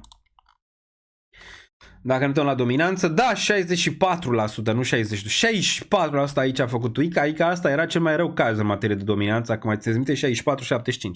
Pare că l-a atins aici cu un Uic, dar nici aici, dacă te uiți în trecut, dacă te uiți aici în zona asta, diferența dintre zona asta de aici și asta e că aici n-ai avut nici măcar un relief în afară de ăsta, pe care l-am văzut aici în noiembrie 2024 până aici. Ăsta a fost singurul relief un pic mai mare sau poți să te uiți la asta de aici. Dar nu prea ai avut reliefuri pentru altcoin-uri față de cazul precedent în care ai mai avut ceva. Dar ăsta totuși, dacă vezi, a urcat foarte rapid în 61 aici. Asta e diferența pe care mulți nu încerc. Ăsta a urcat foarte rapid în 61 și apoi ai avut acest relief. A urcat din nou foarte rapid, s-a dus în 72 și iarăși ai avut un relief un pic mai mare pentru altcoin-uri aici în 2020. Înainte de altcoin season s-a întâmplat asta, adică din zona de 57 ne-am dus, am testat 73%, am pus un week aici și apoi am avut foarte, foarte mare corecție și altcoin season imediat, când toată lumea nu mai spera aici la altcoin season în nivelurile astea, odată ce am atins aici. Diferența e că Bitcoin atunci a avusese ceva urcări, piața era un pic în zona poate vine, poate nu vine altcoin season, mulți credeau aici, în zona asta, aici și pierduseră credința și aici a venit asta.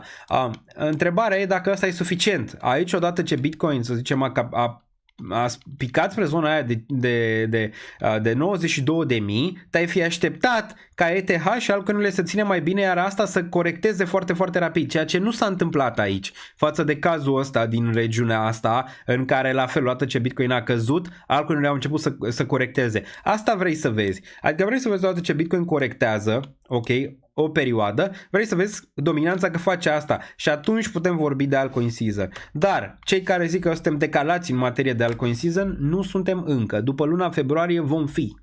După luna februarie vom fi, doar ce în februarie a început data trecută, ne putem uita aici. Ăsta a fost decembrie, a fost topul decembrie, altcoin season a început pe aici, dacă observi, ianuarie, deja eram în corecție pe dominanță și apoi am văzut corecția foarte, foarte mare pe dominanță, care n-a durat mult, s-a terminat aici în mai. În mai, 16 mai și apoi a fost o mare, mare corecție pe piață, țineți minte bine aici în 2021 și atât.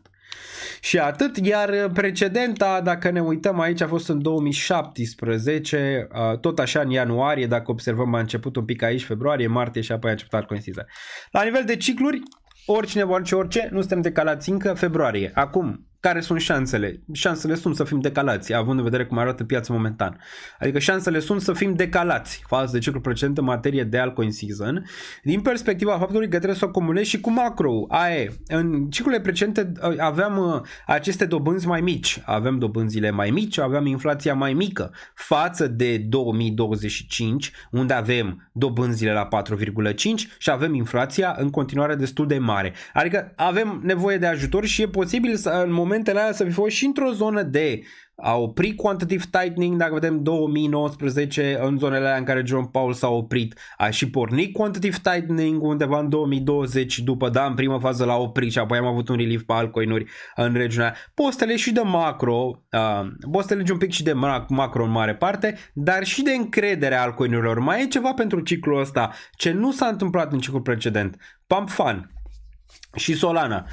Asta care a atras foarte multă lichiditate în partea aia. De asta teoria e că până când nu vedem spargerea bulei pe Fartcoin, pe Solana, pe meme coin-uri din zona aia, nu cred că pupăm altcoin season, pentru că trebuie să vezi o sparge sau și pe agenții de AI pe care le ai văzut-o în zona asta. Diferența este în materie că în ciclul ăsta am avut pump fund, iar mare parte din specula masivă s-a întâmplat acolo. Monede plecate de la zero, ducându-se în sus, foarte, foarte mare volatilitate în zona respectivă, iar partea de utility a fost uitată față de ciclul precedent în care n-a fost uitată, deoarece n-ai avut ceva ca pump fund în care să creezi token-uri la foc foc intens, ok? Bun, deci trebuie să vedem și o spargere a zonei respective până când nu vedem că nu se mai ridică alea. Ați văzut, Farcoin din nou a crescut. Deci nou, piața nu și-a învățat lecția. Să-și învețe piața lecția prima dată ca să poți să intri într-un scenario în care utility să performeze din nou. E chestiune de timp? Da, e chestiune de timp până când utility, piața și lichiditatea va veni în zona de utility înapoi. Întrebarea e ce rezistă până atunci, până când piața intră din nou în zona de utility, deoarece este clar o chestiune de timp. Iar CZ care, stai seama, știe market maker, știe toate alea înainte de corecția asta foarte, foarte mare. Eu cred că știa, pentru că a dat tweet-ul respectiv. Hype-ul de moment e de moment. El poate să ține mai mult decât crezi, asta a zis CZ, dar în final utility wins. E destul de clar, adică ce ți-a zis CZ acolo printre buze? Ți-a zis utility că vine wipeout, adică vine partea de ștergere a părții astea pe care am văzut-o până acum, pe meme coin-uri, Solana, toată zona asta de hype. Și de asta utility probabil va rămâne, ca asta a zis CZ, utility va rămâne relevantă după ce astea vor lua corecții foarte, foarte mari, ok? Breaking: Israel withdraws from UN Human Rights Council. Da, s-a retras desigur cu SUA. SUA s-a retras și ea acum. Trăim și într-o zonă foarte, foarte grea din punct de vedere geopolitic și ai foarte mare incertitudine în continuare. Bine după ce a venit Trump acum, a pus tarife Canadei, a pus tarife Mexicului, s-a certat cu ăla, s-a certat cu ăla, adică a intrat cu picioarele înainte, la fel cum intră într-un business Donald Trump, nu? Că vrea să domine și are cu ce să domine, pentru că SUA este în continuare cea mai mare putere de pe planetă din punct de vedere nu neapărat doar economic, dar și al tehnologiei, că totul se creează acolo. Europa, de exemplu, nu prea mai are nimic. Ce avea Europa în trecut nu mai are, adică toate companiile mari europene au fost sugrumate de ce s-a întâmplat pe partea de reglementare, adică au fost sugrumate de gât, alea n-au putut să creeze cu banii pe care i-au avut, că i-au făcut, știți foarte bine din trecut, multe companii mari, dacă te uiți la telefonie sau la altele din trecut erau europene, totul era europeană, ea din SUA erau foarte mult în spate, i-a sugrumat, ăștia au plătit din taxe au făcut reglementări și au sugrumat de tot, au sugrumat toate companiile. O restructurare trebuie să fie făcută în materie de Uniune Europeană, deoarece așa nu se poate. Adică așa ceva nu se poate mai departe, dacă vrei să rămâi relevant. Dar Trump are și cu ce, da, care are cea mai mare parte de armată, de orice vrea tu, poate, adică poate. Are bomba nucleară, poate să facă ce vrea el. Nu? Și momentan vedem Canada a venit, a zis da, pupăm, trimitem 10.000 de oameni la graniță ca să nu mai intre fentanil. La fel și Mexico a zis pupăm la sultan. S-a dus și ei rapid să mute 10.000 la graniță. Nu or să țină aceste tarife. Nu or să țină pentru că este deficitar și pentru SUA, și pentru Mexic, și pentru Canada. Am mai vorbit. Pentru toate trei. Și pentru Uniunea Europeană și pentru oricine pune tarife. Ok? Tarife e ca și cum te taxezi pe tine și încetinește economia celorlalți. Și Trump e atât de nebun că el joacă cartea păpușarului nebun, pe care am mai jucat și în trecut, dar acum a adus-o la rang de artă, asta face, joacă cartea păpușarului nebun, ca să nu știi de unde să-l iei, că asta face de obicei. Și îl sună pe Trudeau și Trudeau îi zice, hai, lasă cu tarifele, lasă ajunge. Și Trump zice, îți mai pun 50% dacă nu ne înțelegem la ceva. Și o duce până la capăt, o duce, că e nebun. Adică o duce, pur și simplu o duce. Dacă o duce. Adică dacă ăla nu ar veni să pună mâna la sultan, ar fi atât de mers până la capăt încât ar merge. Adică ar merge să-i pune tarife până la capăt până când ajunge să pupe mâna la sultanului și a intrat recesiune. Și Canada și Mexic și tot până când nu pupă mâna. Dar da, joacă cartea păpușarului nebun. El e nebun? Nu e neapărat nebun. Face aceeași tactică pe care a făcut-o în business și în real estate atâția ani. Tactica de intimidare, nu? Și acum are și cu ce să intimideze. Uniunea Europeană nu o să poată să o intimideze la nivelul ăla pe cât crede el. De asta și l-a pus pe Elon Musk să deregleze lucrurile în Uniunea Europeană, pentru că nu poate. Uniunea Europeană nu ține atât de mult de SUA sau să exporte în SUA. Ne doare la bască, mă, de asta și a pus doar 10%. Ne doare la bască de ei și de mâncarea lor pe care o au. Ai văzut că vor să restructureze și ei acum tot în materie de mâncare. Apropo, ați văzut că acum s-au aprobat acei gândaci pe care poți să, în Uniunea Europeană... S-a aprobat proteina în pâine, adică anumite companii ar putea să pună, nu știu, gramaj 10% din praf pe care ai putea să-l iei din termite și nu știu ce, 10% sau 5%. Nu mi se pare ok.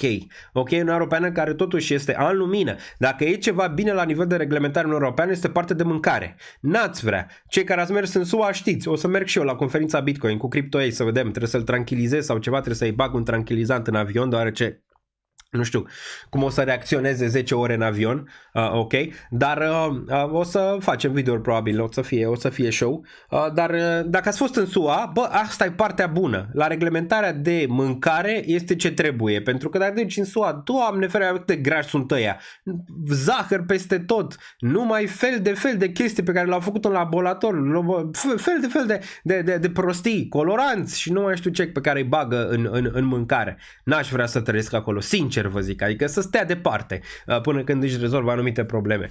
Bun. Fartcoin rules. Da, Fartcoin, ăla e, tată, ăla e. Păi asta nu crezi, mă, altcoin-urile cu utilitate, că avem Fartcoin. Bun. Vivere nu este nebun, este senil.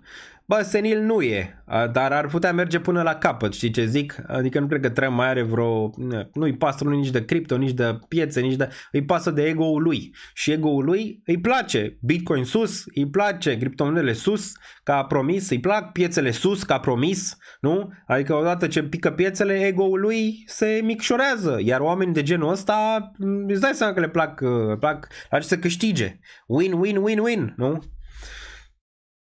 Știe Ace engleză? Știe engleză, adică acum îți dai seama că nu e Shakespeare să-ți zică sonete din nu știu ce an. Știe, îți dai seama că știe.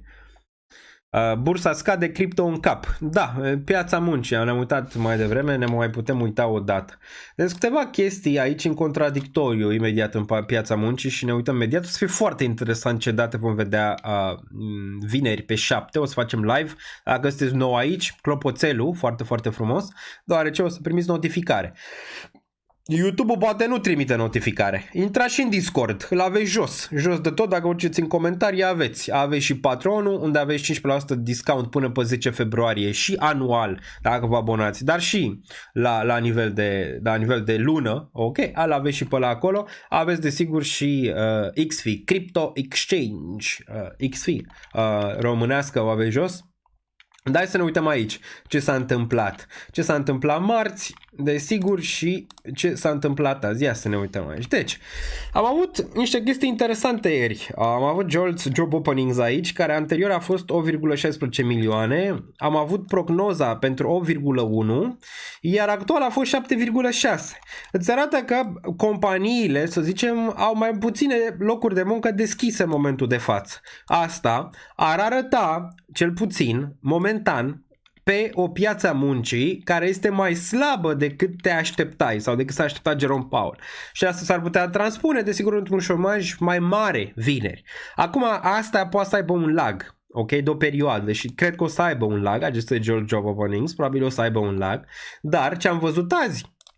Am văzut din nou contradicție, ADP Non-Farm Employment Change-ul, am văzut aici la angajări, la ADP Non-Farm Employment Change, 183.000 față de 148. Îți arată că pe termen scurt lucrurile nu sunt atât de rele, dar e posibil să ai lag dacă te uiți la ce s-a întâmplat la acele locuri de muncă deschise, ok? E posibil să ai un lag.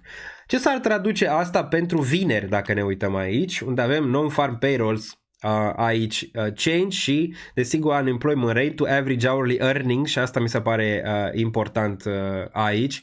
Bun, deci avem unemployment rate-ul și din Canada, dar și din Statele Unite. Puteți merge aici și pune doar USD, de exemplu, ca să scăpați de tot ce mai e pe acolo.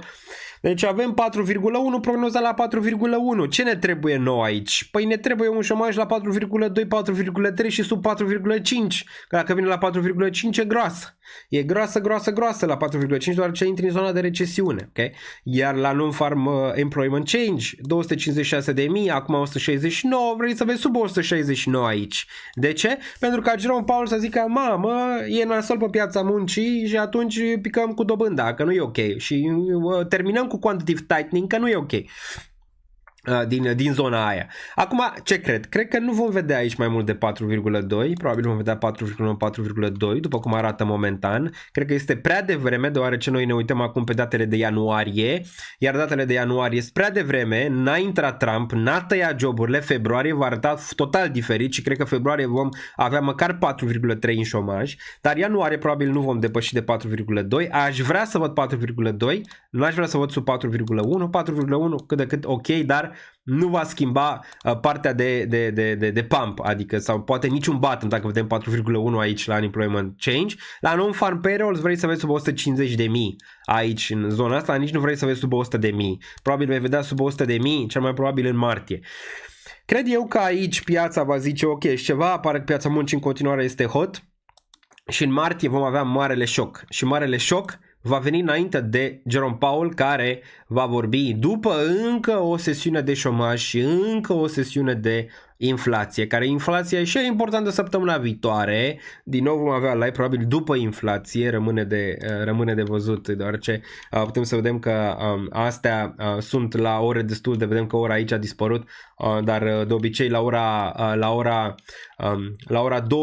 2:30 e de obicei ora Olandei, adică 3:30 ora României este acest unemployment rate de vineri, ok? Bun, deci nu văd aici o urcare prea mare momentan, deoarece ne uităm pe datele de ianuarie, iar datele de ianuarie nu cred că vor fi în niciun fel atât de rele momentan, dar ne arată totuși ADP-ul, ne arată și joburile deschise, la asta mă refeream din SUA, că avem un lag și e posibil să lovească în martie.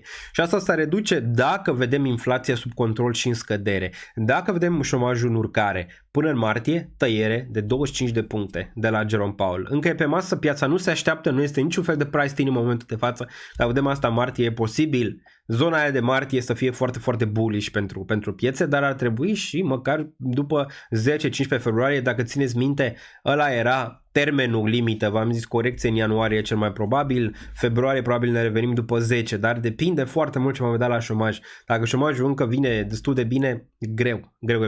Intrăm imediat și pe grafice. Cam mult cine să drop de aici, sincer nu e imposibil, dar nu a venit sfârșitul lumii. Da, e posibil orice, numai că deja am văzut destul de multe corecții, iar deja destul de mulți încep să renunțe acum. Eu sunt în totul imediat 36, păi nu e rău dacă ești 36, am mai retestat-o, imediat mergem pe grafice.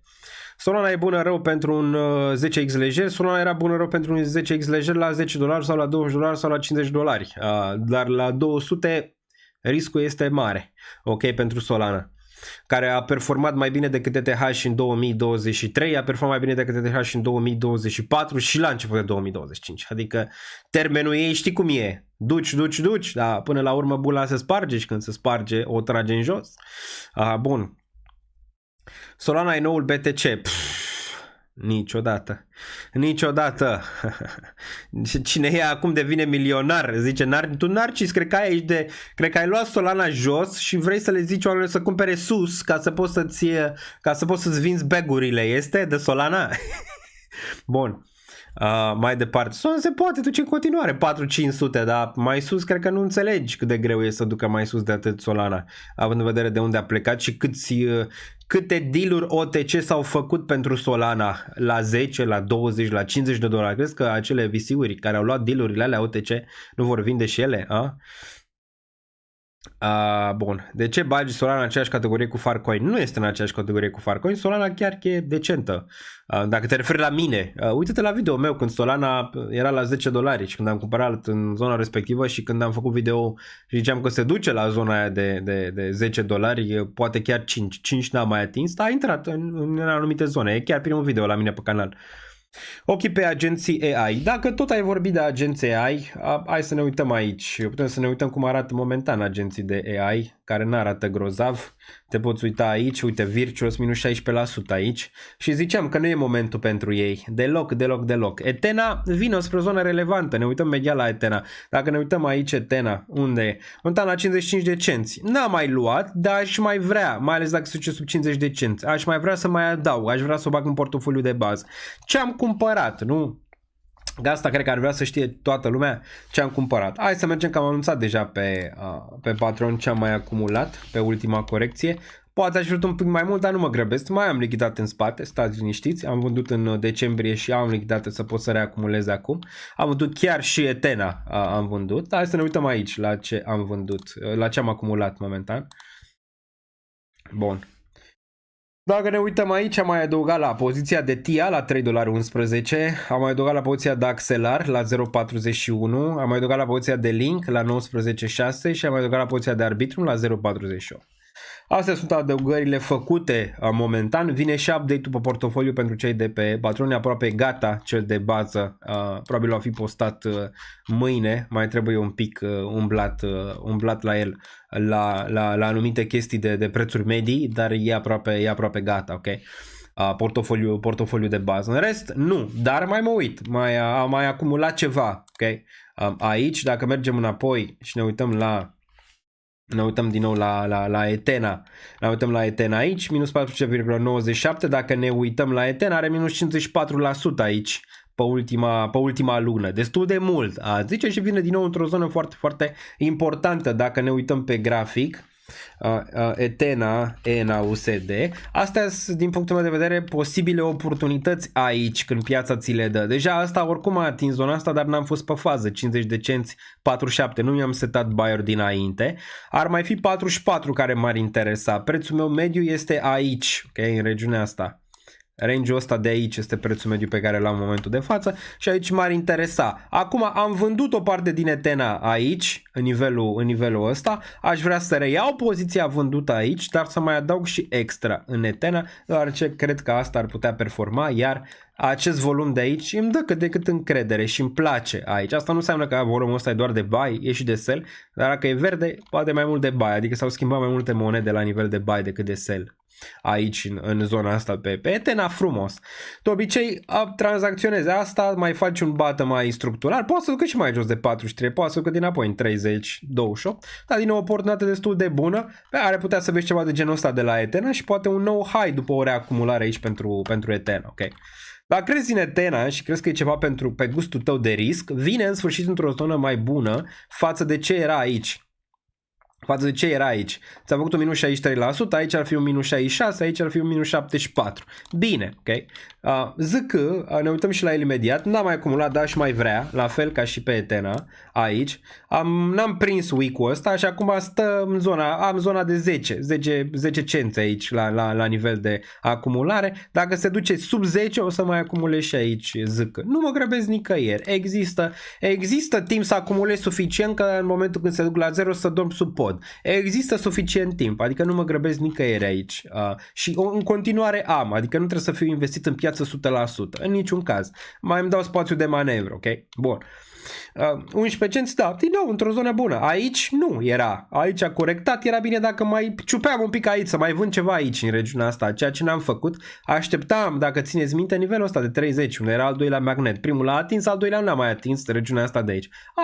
Mai acumulez range-ul ăsta de aici acum, fără să vând nimic din poziție aici în regiunea asta și apoi targetez $1 mai devreme sau mai târziu, care ar fi un potențial destul de bun. Aici ar fi acel 10x. Va fi ușor de făcut acest 10x? Stai seama că nu e nimic ușor de făcut în piețele financiare și asta nu e ușor deloc aici. Adică să iei poziție aici e greu. Odată ce ți-a făcut asta și din nou s-a întors în regiunea asta, e greu. Adică nu e pentru cei cu inimă, să zicem, sau cu stomac mic aici. E cei cu stomac mare, care poate să ducă în continuare aici corecții pentru zeche. Dar dăm cezarul ce al cezarului. Există în același timp și aici un volum bun pe week-ul ăsta, înseamnă că există interes aici pentru zeche în regiunea asta, ceea ce atât mă interesează momentan. Bun, ne întoarcem. Ce ar mai fi? Ziceam de Virtuals. Văd ce am de Virtuals aici. Ne uităm imediat la el. Am făcut și pe Patreon un video special. Au atins zona respectivă și am avut și un bounce destul de mare. 1.34 aici pentru Virtuals în momentul de față. Un minus 67% din top. Vă ziceam că nici dacă îmi dai bani nu mă ating de el în zona respectivă. Dacă ne uităm și mergem imediat pe partea asta, mergem și la Bitcoin imediat, dar e boring. Adică n-are rost să ne concentrăm atât de mult pe Bitcoin cât stă în lateral din nou. Sperăm să nu stea încă 6 luni în lateral, cum a stat data trecută. Bun. Dacă ne uităm aici la agenți, și ne uităm pe Virtuals, nu? Că asta ne interesează mai mult, putem să ne uităm aici ce ai cumpărat, dacă ai cumpărat acum. Ți se pare că ai zice, mamă, ce oportunitate dacă te uiți aici. unde ești în momentul de față? Păi ai fi pe aici, pe regiunea asta, nu? Și ai mai avea asta aici de corectat pentru dacă ai suficientă răbdare. Cel mai probabil ăsta se va corecta măcar 89%, adică măcar până sub $1 aici. Un 60 de cenți în regiunea asta, ok? Zona 1 relevantă spot, zona 2 relevantă spot aici pentru ăsta, dacă cumva ai încredere și vrei să. Aici ar fi zona de swing, pe care dacă eram și o treaz, era bine. Nu? Regiunea asta de aici, în care a testat regiunea de 1.010 și ți-a făcut un bounce destul de mare aici. Ia, suntem din zona asta, ți-a făcut un 50%, 48-50% aici pe zona asta. Dar momentan nu pare că ți-a făcut o retestare și mai departe. Hai să ne uităm la EMA-uri ca să vedem ce se întâmplă aici. Ia. Ziceți-mi voi, ce pățiți monedele de genul ăsta de obicei? Păi îți retestează aici, mai îți face aici probabil ceva de genul ăsta, vine aici, îți retestează poate 21 EMA și corectează în continuare. Asta e și bune de shortat, adică desigur cu un risk management realist, bune de shortat, când mai au și ele un raliu înapoi în zonele astea superioare. Dacă te uiți, asta probabil a fost zona de complacency și acum continuă debandant aici. Teoria ar fi și n-ar fi una bună că până nu ajunge ăsta măcar în regiunea asta nu vedem un bottom pe piețe în general. Până când ăsta nu corectează până aici, până în 60-50 de cenți, nu vezi neapărat un bottom. Acum asta nu înseamnă că celelalte vor corecta cât corectează ăsta, deoarece nu mai au nu mai au sevă. Adică sunt în zone diferite. Asta deja ți-a avut un bull market aici întreg, înțelegi? Sunt în zone diferite. Dar mulți speculează și aș putea fi de acord că până ăsta nu-ți spune un bottom real aici, acest Virtuals, nu vei vedea neapărat un bottom pe altcoin-uri. Până când Virtuals nu dă tot, nu vomită tot. Dar până când nu vomită tot, măcar până aici, nu neapărat până în range-ul ăsta de aici de unde a plecat, ok? Bun, deci dacă crezi că aici e o oportunitate spot, din punctul meu de vedere nu e așa mare oportunitate spot aici, mai repede ar fi o oportunitate de shortat ăsta. Deci să vezi cazul TIA, de exemplu, adică, na, ai putea păți ca un TIA aici, regiunea asta, în care, dacă ne uităm la un weekly, n-a făcut nimic altceva decât să vină, să pice aici, a retestat, bam, din nou regiunea asta, te-a retestat 21 EMA cu o candelă care ai zis gata, mergem înapoi. Și apoi următoarea săptămână s-a întâmplat asta din 21 EMA, buf, s-a dus înapoi. Aici din nou ți-a fake out, aici din nou ți-a rejectat din 21 EMA, încă o dată aici, aici ți-a dat un fake out destul de mare, iarăși totuși rejectare, cu toate că probabil aici ți-ar fi atins un stop loss, ți-ar fi marcat un stop loss aici pe zona asta, înapoi ți-a continuat, dacă ai fi avut suficientă lichiditate să ții poziția deschisă. Poate mai bine de shortat asta decât să te gândești la un spot aici, în range-ul ăsta pentru Virtuals, de exemplu. Sau să fie un swing trade, adică să nu te gândești să fii backholder pe el. Aici, da, ar putea fi relevant pentru oricare mai mare, adică de aici din regiunea asta ar putea să-ți facă un 149% până aici, cum ți-a făcut și TIA la un moment dat, sau din zona asta de 33 de cenți. Dar nu mi se pare neapărat oportunitatea aici pentru ăsta, sper să mă înșel, știi, dar momentan pare că va retesta week-ul ăsta după cum arată, adică pare că îți va retesta înapoi regiunea asta de week pe care a lăsat-o aici și vedem, probabil va ține încă o dată și va avea din nou bani și va încerca aici să-ți facă un bottom. Îl mai reevaluăm pe ăsta, da, vedem. Îl mai reevaluăm să vedem. Dar nu mi se pare încă aici. Poate m-aș uita mai repede pe oportunități de genul ăsta, dar riscurile mai mari aici. Riscurile mai mari, că ceva, uite, de exemplu, Grifai. Ți-a venit, ți-a retestat range-ul ăsta de 11, ți-a dat din nou rejectare din 9.21.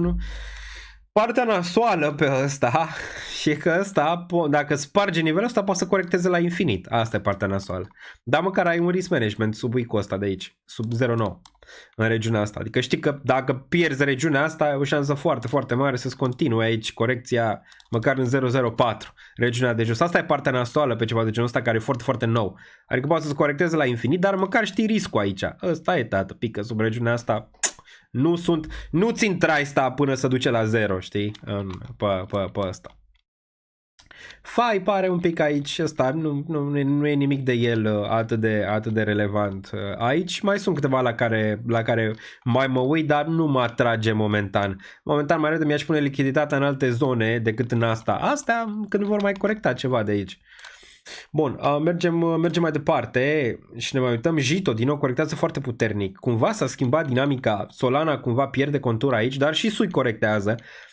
destul de bine. Hai să ne uităm la SUI, dacă mergem aici, 3.39. Totul s-a ținut mai bine decât restul aici. SUI, da, a avut partea aia de hype aici. Totuși și SUI minus 34%. Am vândut din SUI, logic am vândut din SUI, am vândut fix și la 3.3, am vândut și la 4, am vândut și aproape de 4.8, am tot vândut din SUI. Nu mai mă gândesc momentan să reiau, dar dacă ne uităm la SUI, a atins regiunea aia, fii atent la SUI, cu toate că un week rapid, nu? Peste noapte ca hoții, dacă te uiți aici, ți-a străpuns regiunea de 3, s-a dus până regiunea de 2.43 aici pentru SUI, nu știu dacă ăsta era graficul, știam că am mai făcut un grafic aici pe SUI. Mai țin minte care era, ne uităm imediat dacă era ăsta, SUI Take Profit, ok, nu era asta, SUI USD. SUI USD aici. Nu mă interesează SUI momentan. Țin poziția care mai mi-a rămas pentru SUI. Hai să-l refacem graficul ăsta. Uităm la un 3.39 aici pentru SUI. Da, pare că din nou îmi place volumul totuși, există interes, dar pare că din nou va retesta week-ul ăsta. De obicei aceste week-uri sunt retestate. Sunt două teorii aici, revenim imediat la SUI, dar hai să ne uităm la ETH, nu? Care a avut. Sunt două teorii în materie de retest pe week-uri. De când fac eu aceste live-uri de ani de zile și am mai văzut week-uri de genul ăsta, nu e prima dată, poate nu atât de mari pe o zi, dar le-am mai văzut dacă te uiți și aici.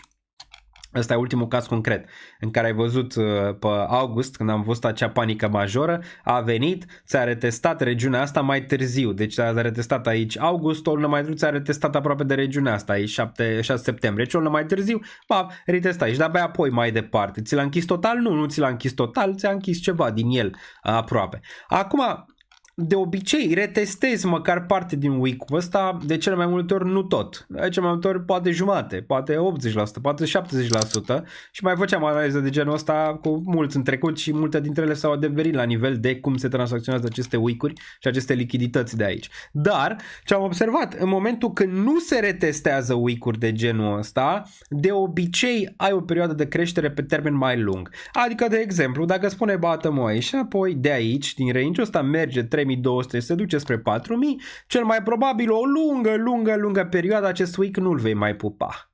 Deci nu vei mai pupa acest week de aici, o perioadă de timp, doar acesta a fost un bottom macro și de aici up only. Adică up only doar ce i-a lăsat pe ăștia cu gura în aer care au vândut aici, ok? Care teorie o cred mai repede? O cred mai repede pe asta, cu retest aici în prima fază pentru ETH 2390, 2300, 2200, dar nu neapărat sub week-ul ăsta de aici. Dar dacă să tranzacționează peste nivelul ăsta și apoi îmi marcă peste 3700 spre 4000, probabil nu o să mai vezi ăsta o lungă perioadă și ETH se va duce 6000, 7000, 10000 și o să te uiți la week-ul ăsta și o să te gândești ziua lui Daniel Niță, wow, ce oportunitate de a cumpăra ETH, ok? Dar pare că nu suntem în șanul, pare că mai repede ar vrea să retest. După cum arată piața momentan, vedem până vineri, că probabil până vineri nu vom avea mare lucru aici. Poate să fie ăsta, să facă doar asta, adică să vină în 2500, bam, și mai departe se poate și asta vedem. Momentan e trend descendent aici, e destul de clar. Dacă te uiți odată ce ăsta ți-a spart zona asta de suport de aici din 2900, 2800-le de aici, orice retest aici, rejectare cum era normal și acum lateral, până când nu dovedește peste regiunea asta și sunt trend descendent momentan și asta ar însemna retest aici măcar pentru remontadă. Dar ne întoarcem la SUI aici. Ne întoarcem la SUI. Da, pare că face sens mai repede o corecție, dar după cum ai văzut în cazul precedent a durat o lună până când ți-a retestat low-urile. Deci dacă nu vedem până în martie, până în februarie la final sau început de martie, nu vedem retestul respectiv, șansele cresc că el să nu mai vină și să vedem up only. Știu că up only sună ciudat, dar s-a mai întâmplat și în trecut, în momentul în care piața are un trend up, ți-l ține un an, ți-l ține 2 ani, cum ai văzut la Solana, de exemplu. Solana, hai să uităm la Solana, Sol, USD, uite, ne uităm la Solana. Solana aici, care zice că e moartă, nu? Îngropam pe live că a murit. I-am făcut cruce aici, hai să ne uităm la îngroparea Solanei. Și ce înseamnă neretestarea unui week. Hai să ne uităm, ok? Studiu de caz pentru voi aici, ok? Nivelul ăsta, dacă observi nivelul ăsta de aici, ok? Bam! Și nivelul ăsta când s-a dus în 8 dolari aici pentru Solana. L-a mai retestat? Uitați-vă pe grafic. A venit aici, a retestat 12. Nu a retestat nimic, adică măcar trebuia să retesteze sub 9. Aștepta aici retestul mult și bine. A mai venit? Nu. În momentul când nu mai vine retestul, ai încercat aici, vezi, ai încercat 28 decembrie 2022, nu 11, la câteva luni distanță, ai încercat cât de cât să duci regiunea respectivă, nu s-a întâmplat, reversal foarte, foarte mare aici, încă un minim în urcare și restul este istorie. N-ai mai pupat. N-ai mai pupat, adică papa la revedere. A fost up only. A fost up only, uite la grafic. A fost up only de aici, adică din zona asta, din decembrie 2022 până aici, în ianuarie 2025, ăsta a fost up only. Up only, adică up only. Am mai o mică corecție, buf, up only. Adică dacă te uiți la grafic este up only, baby. Ok? Și te-a lăsat cu ochii în soare. Te-a lăsat cu ochii în soare. Ceva similar se va întâmpla și pe ETH sau și pe altele care mai au relevanță prin sfera de criptomonede mai devreme sau mai târziu. Ce s-a întâmplat aici pe Solana, asta s-a mai întâmplat și pe ETH și în trecut. Sunt N cazuri, dar în momentul în care nu mai retestezi zonele astea de week, uite, aici ți-a lăsat week, ți-a retestat, numai că ți-a retestat, buf, ți-a făcut un nou minim aici. La fel și aici, bam, ți-a retestat week, ți-a făcut un nou minim aici, în regiunea asta. Putem să vorbim și de cazurile precedente. Pentru Solana ți-a făcut week-ul ăsta, nu ți l-a mai retestat, poți să faci casca aici, măcar ți-a venit, aici ți-a făcut un nou minim. Asta nu putem să-l numim, de exemplu, retest în week, deoarece nu ți-a făcut retest, ți-a făcut un nou minim aici, poți să faci cască, ăsta na, ar putea fi o excepție, te-ai dus după foarte, foarte rapid, dar aici, în mare parte, erai la începuturi. La începuturi poți să vezi ceva, dar după poți să observi că piața e un pic mai altfel, adică structural diferit față de primele zone în care ai tranzacționat, ok? După ce ai avut urcările astea foarte, foarte mari. Deci nu, când se formează un bottom, te-ai dus, adică s-a dus și nu mai pupi regiunea respectivă. Mai pupăm 2000 pe ETH, momentan prea devreme de zis, dar aș putea zice că dacă nu retestăm regiunea într-o lună, șansele cresc ca ala să fie bottom și să vă amintiți de ETH ziua lui Daniel Niță, ca ultima dată când ETH ați mai văzut-o la 2100. V-ar șoca? Nu știu, pe mine nu.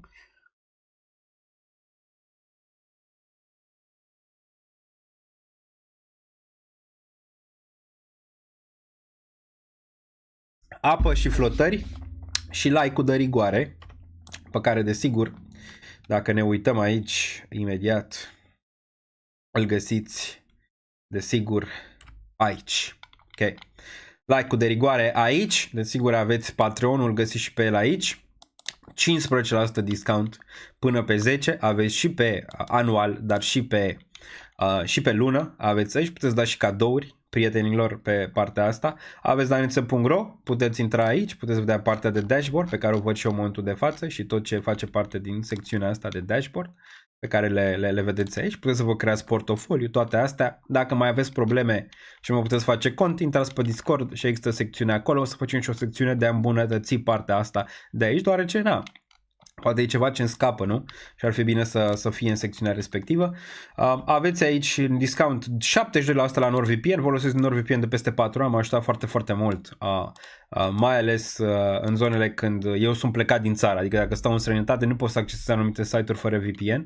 Dar și în momentul în care vreau, nu știu, să intru pe anumite site-uri care n-aș vrea să-mi dau datele.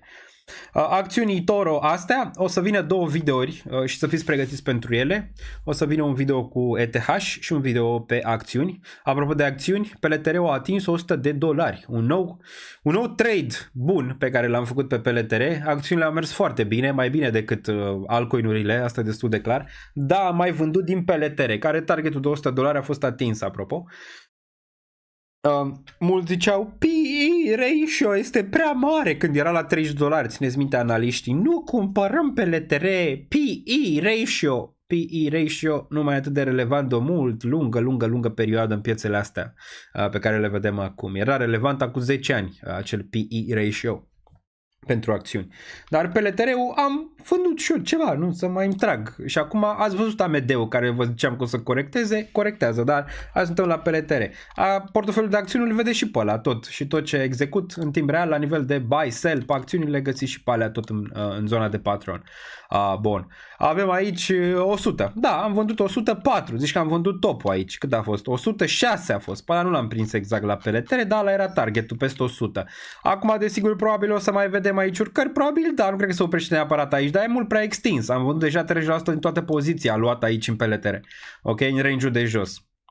care ai zice, mama, ai luat 15-20, vin la 100, mare lucru. Da, mare lucru pentru acțiuni să-ți facă un 5x e dumnezeiește. Adică e dumnezeiește pentru acțiune aici. Da, bine. Acum au raportat foarte, foarte bine, de asta ai avut creșterea asta aici, deoarece ai avut earnings-urile pentru PLTR, facem o mică schimbare și pe partea de acțiuni, deoarece sunt mulți care sunt și pe partea de acțiuni, de exemplu, mâine fac Mega Market Update-ul în Patreon în care puteți lăsa cereri de analiză pe acțiuni și pe criptomonede și sunt destule acțiuni care sunt acolo pe care le analizez mereu, deci înseamnă că există și partea de acțiuni foarte relevantă în România sau măcar crește. Bant Alexandru, welcome to the moon, sir. Deci PLTR-ul un trade foarte, foarte bun aici. Spre deosebire de UiPath, care aș vrea să scap de poziție aici, dacă îmi dă șansa, și probabil îmi va da, deoarece arată destul de bine aici, iar pare că a găsit niște buyeri aici, niște fonduri, ceva. Probabil va veni să închidă această zonă de aici de inegalitate și de gap, dacă ne uităm pe daily.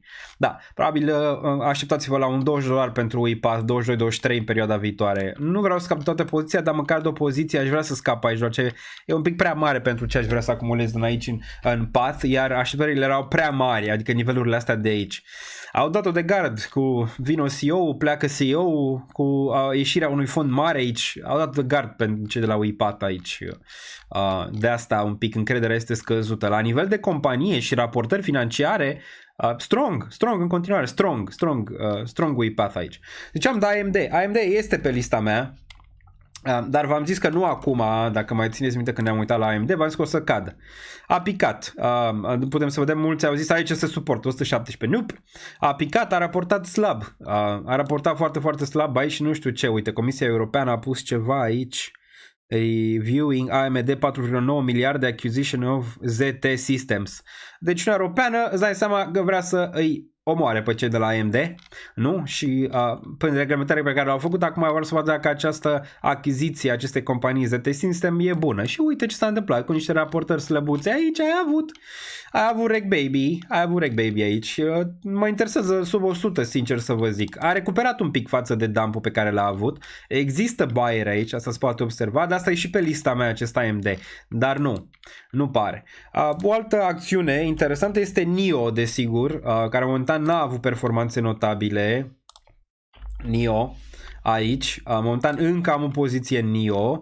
Vedem, aș mai vrea să mai iau aici în 2, nu mai mă ating de ea. Cred că am un preț mediu până în regiunea asta pe aici de la NIO. Mulți au cumpărat aici, știți foarte bine, v-am zis nu mă ating de NIO aici, că uite cum arată. Dar asta se va termina, adică acest trend descendent se va termina, iar NIO va avea o reacție mare aici, mai devreme sau mai târziu, măcar până în regiunea de 14, poate nu chiar 22, mai devreme sau mai târziu. Dar până atunci ar putea experimenta nivelurile astea de 2.26, poate 1.4, rămâne de văzut cât de mult. De obicei astea au full retrace.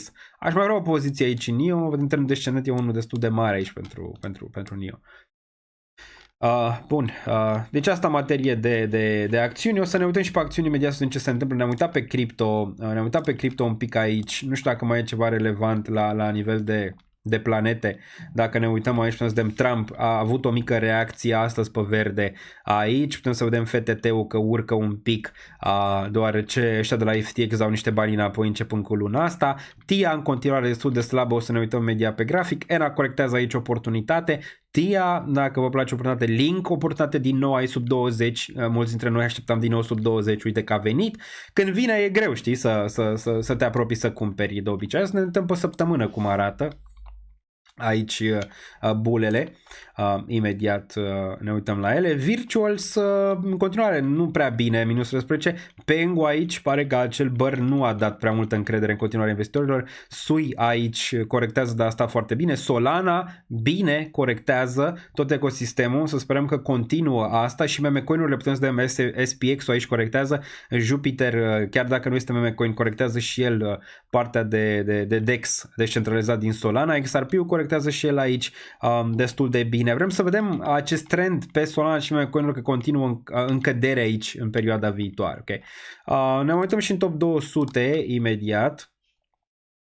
Vedem ce e interesant aici pe top 200. Farcoin nu corectează, dă-i Doamne să continue corecția aici. Nu mai avem nevoie de ăsta să stea relevant ca să putem vedea ceva al coin season. BIMO aici e ceva care aș mai vrea să acumulez sub 1. Hai să vedem cât e momentan dacă ne uităm la BIM. E fix 1. Sub 1 o să mai acumulez. Dacă e ceva important pe gaming cu utilitate este BIM aici. Are minus 63% în ultima lună. Deci da, am un preț mediu, nu știu, 1.4, 1.5, nu mai țin minte. O să mai vreau 0.014, la asta mă refeream. O să mai vreau să mai acumulez să scad un pic media aici pe ăsta. Bun, ce mai e aici relevant? Aici pe Z în continuare să corecteze mai mult. E și ăsta pe o listă extinsă. Pare că ajunge într-o zonă interesantă, dar nu mă impresionează momentan pentru o poziție. Giga niciun caz, Qtum niciun caz. Îmi place ce văd. Adică îmi place, vreau să văd că celelalte monede gen ETH și toate celelalte urcă și astea corectează. Asta vreau să văd pentru a zice ok, s-a schimbat dinamica. S-a schimbat în sfârșit dinamica. Asta vreau să văd. Bun, PopCat aici corectează foarte, foarte bine. AIXBT corectează și el aici. Aici pe zi ăsta are ceva utilitate pe partea de agenți. Dar agenții ăștia sunt la nivel de beginner momentan, adică sunt doar un chatbot și nimic altceva. Trebuie să avem mult mai multe chestii pe partea de zona de utilitate. Bun, hai să vedem și acțiunile. Momentan nu le avem în dashboard, dar urmează. Le vedem aici. Bun. Google, ceva probleme pe Google. Cred că zicea cineva mai devreme ceva de Google. Nu mai țin minte ce, dar probleme aici pe Google. Dacă mergem pe Google, alfabet.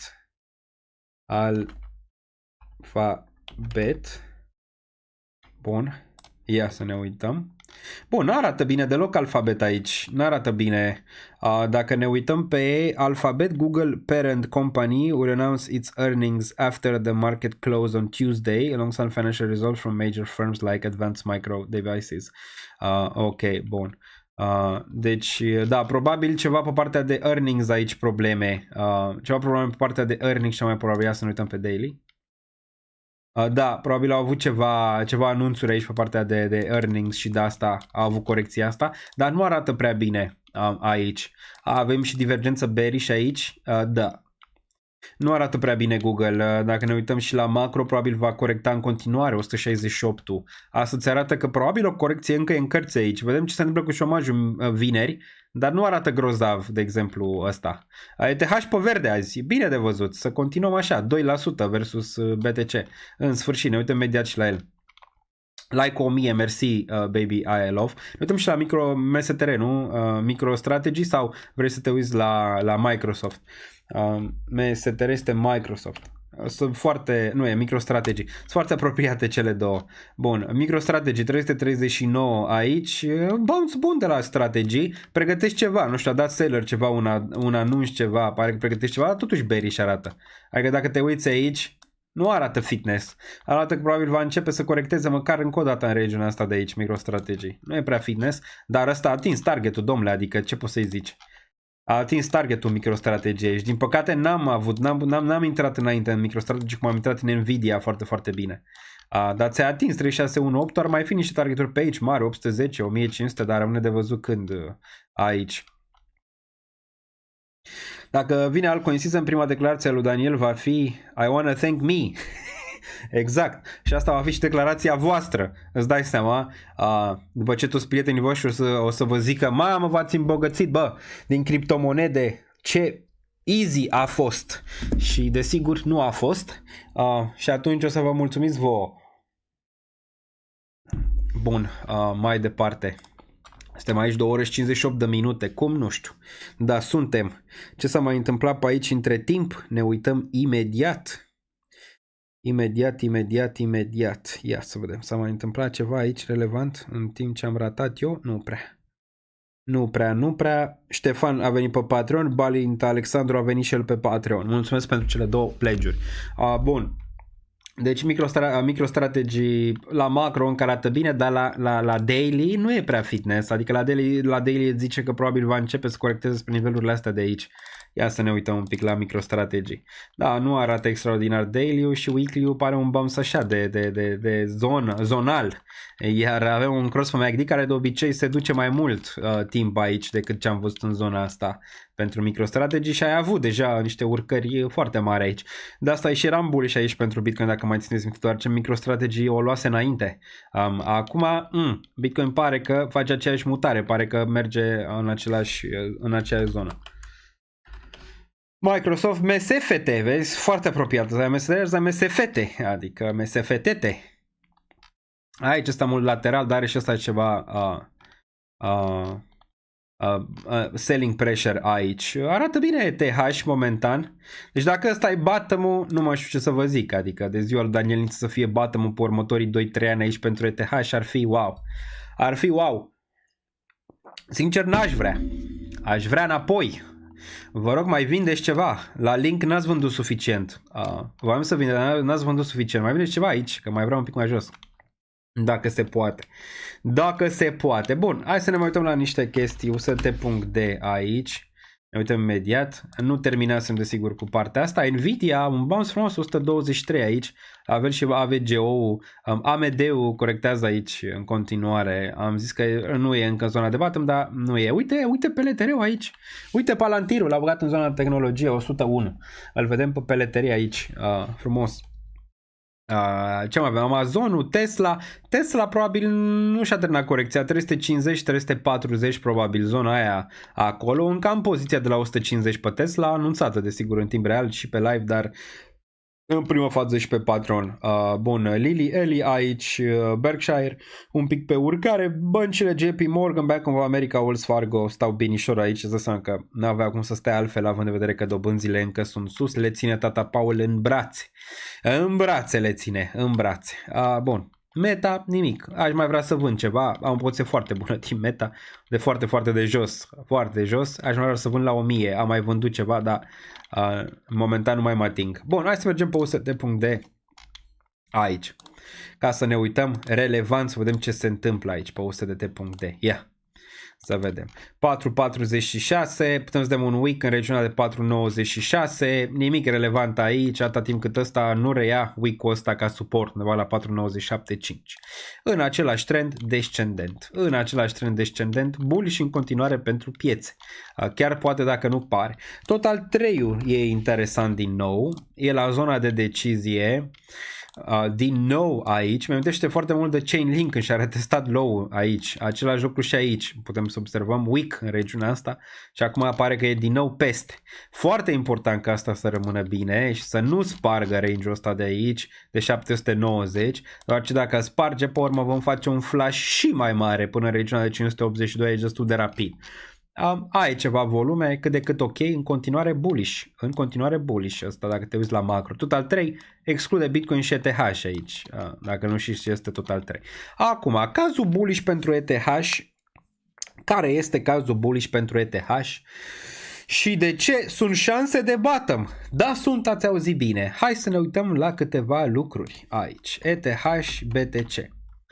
Ați văzut că acum ETH, BTC arată așa. Adică dacă ăsta n-ar putea fi un bottom aici, atunci nu știu ce ar mai fi.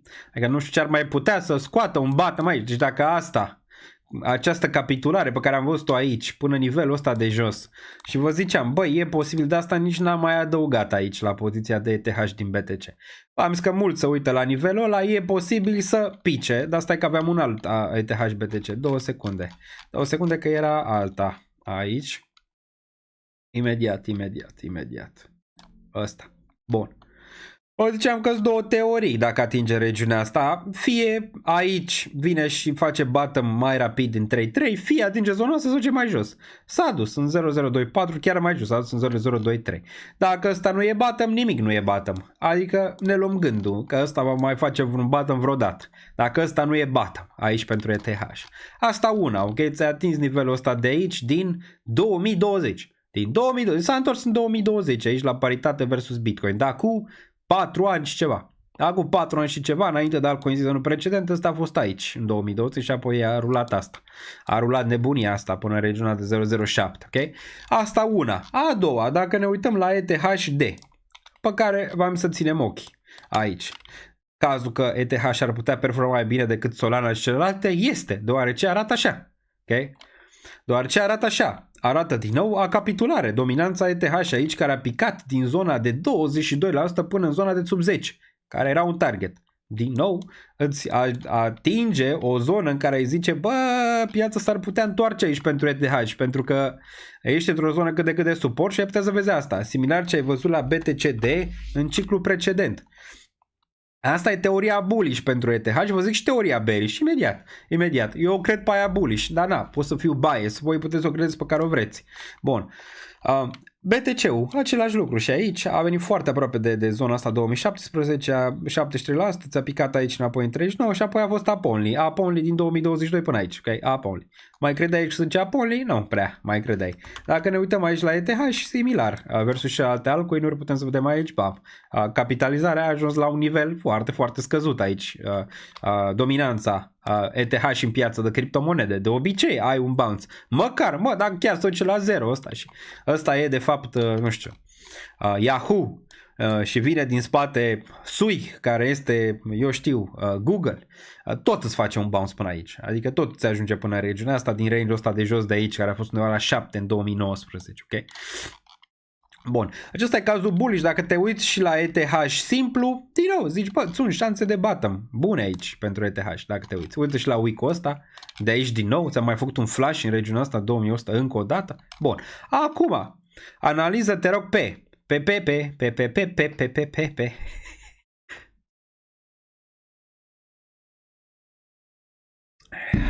Nu știu.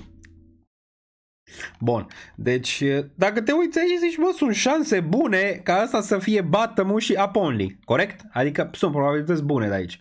Acum, probabilitatea cealaltă e să te uiți la graficul ăsta, adică aia bearish. Te uiți la graficul ăsta și zici, bă, am mai văzut asta undeva. Am mai văzut asta undeva. Îmi spuneți voi unde am mai văzut asta, ok? Vedem dacă știe cineva unde am mai văzut asta. Unde am mai văzut asta? Vedem dacă știe cineva.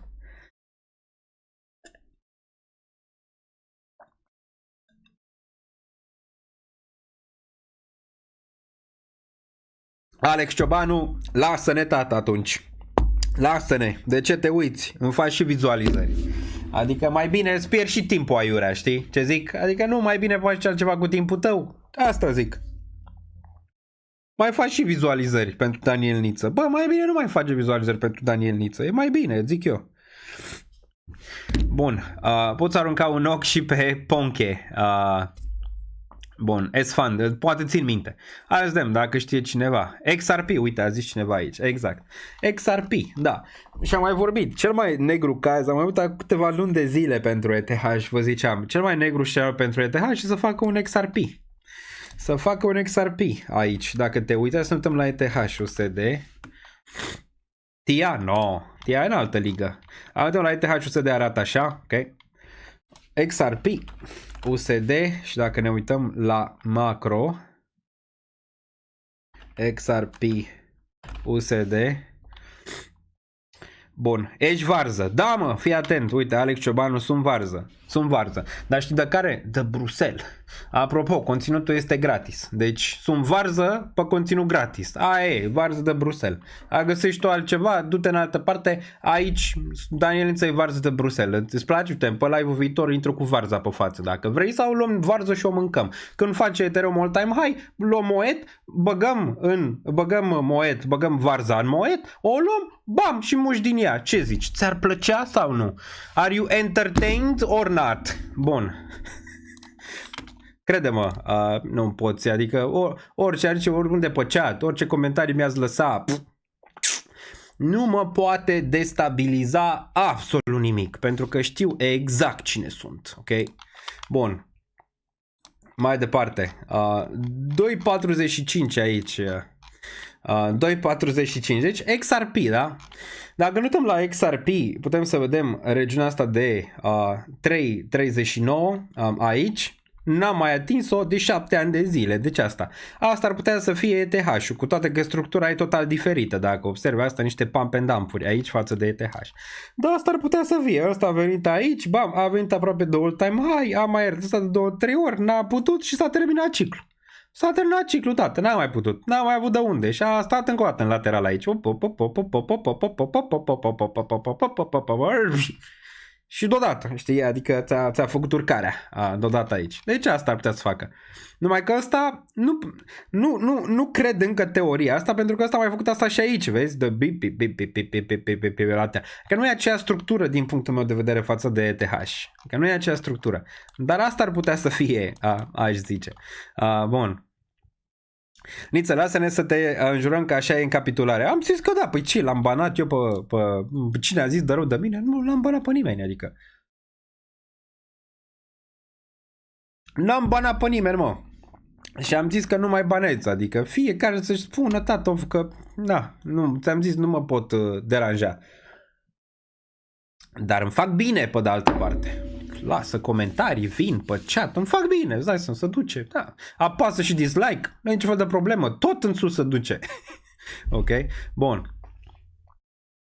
E ok, îl înțeleg și pe cel care mi-a zis varză. Intru cu cap de varză dacă e nevoie, nu e niciun fel de problemă, nu e o problemă. Bun, mă înjurați acum, când crește piața, din nou ziceți, nu mai mă înjurați, e ok. Măcar să ajungeți până acolo. Bun. Apar haterii. Sunt foarte puțini hateri în comunitatea asta, dar peste tot sunt, îți dai seama. Dar înțeleg, haterii vin din frustrări, îți dai seama. Frustrări. Bun. Și clar nu ești varză. Aș putea, dacă vin și îmi pun o varză, dar vă promit că mâncăm varză. O țin minte pe asta, mâncăm niște varză cu moet, o să fie. Bun. Mai departe, bun, nu mai văd chat-ul. Ești pregătit pentru scenarii din ultima vreme care au dezavantajat piața? La ce te referi exact? ETH Chart 2016. Bun. Daniel, de obicei tu nu, niciodată. Daniel a spus că nu de bani, dar eu nu am spus, aoleu, Melissa, lasă-mă în pace. Vezi că vă execută Melissa. Melissa nu stă la nu stă la joc cu voi. Ia stai 2 secunde să văd ce se întâmplă aici. Ce se întâmplă aici, ce nu se întâmplă aici. Bun, rune. Ne uităm și la rune imediat. Rune ar putea fi într-o zonă interesantă dacă ne uităm la rune. Rune USD. Rune. 1.34 pentru rune. Da, ai avut aici un exit mare pe acea problemă pe care au avut-o cu falimentul, cei de la Torchain. Zice că s-ar putea fi o zonă relevantă, $1 până în 35 de cenți, dacă îți place asta și crezi că îți va reveni, că își va reveni, ar arăta o zonă cât de decent aici. Momentan nu pare încă fitness, pare că va începe să umple din golul ăsta de aici sub $1. Pentru mine mai repede axelar, sincer. Mai repede axelar. AXL USD. Mai repede axelar. Un pic mai mic, să zicem, poate de portofoliu de risc, dar cu mai mare oportunitate aici și cu un protocol mai solid momentan. Okay? De asta am și decis să mai adaug aici la poziția de axelar și nu am luat rune. Dar cam asta. Încă arată berry și rune și axelar aici, amândouă arată. Bun, și eu am mâncat azi varză. Am trecut la pateu cu varză. Mamă, deci știi de ce mi-a făcut poftă? De varză cu rață. Mamă, deci asta n-am mai mâncat de multă vreme. De-aia făcută gătită așa, știi, călită pe România, pe... Nasol. Și-a atins targetul cel de pe chat. Mi-a făcut o poftă mare și vă fac și vouă, îți dai seama. Ar fi cazul să luăm tot goldul, să ni-l băgăm în... Bun. Băi, Beni, încearcă, mă. N-ai ce să-i zici. Încearcă, dar ce e important sunt finanțările. Trebuie să găsească ce a găsit Solana și atunci putem vorbi. Dar aici a ieșit cineva important, ceea ce poate să fie bine. Pentru că s-au panicat și au vândut de vreme. Și a zice că posibil să fie și din market makerii de pe Binance, care aveau foarte multe monede și în continuare au. Și au pus aici niște shorturi frumoase pentru ei gold, dacă v-ați uitat în order book-uri, în regiunile astea superioare. Aici ai avut și un buy frumos în regiunea asta. Posibil să mai retestezi. Sperăm, dacă nu...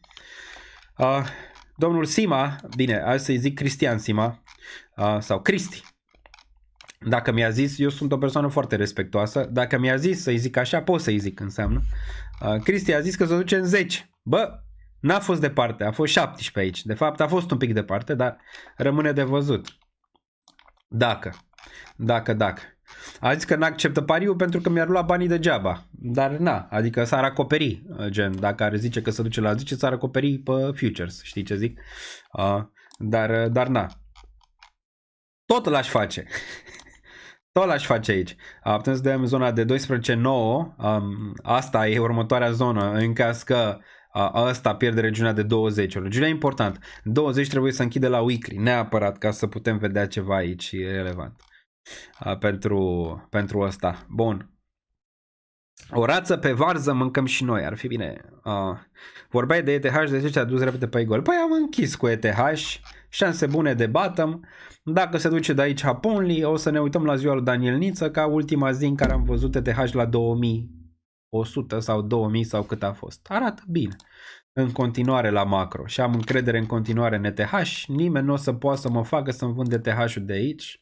Până când îl văd peste 10.000, poate nici atunci. Rămâne de văzut ce mai vine din spate.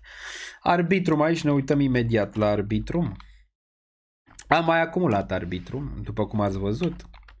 V-am zis întotdeauna, vezi, chiar că e conținut gratis sau nu, v-am zis întotdeauna fiecare lucru pe care l-am acumulat, l-am vândut, l-am bibilit, l-am la orice preț, la oricând în timp real, de ani de zile.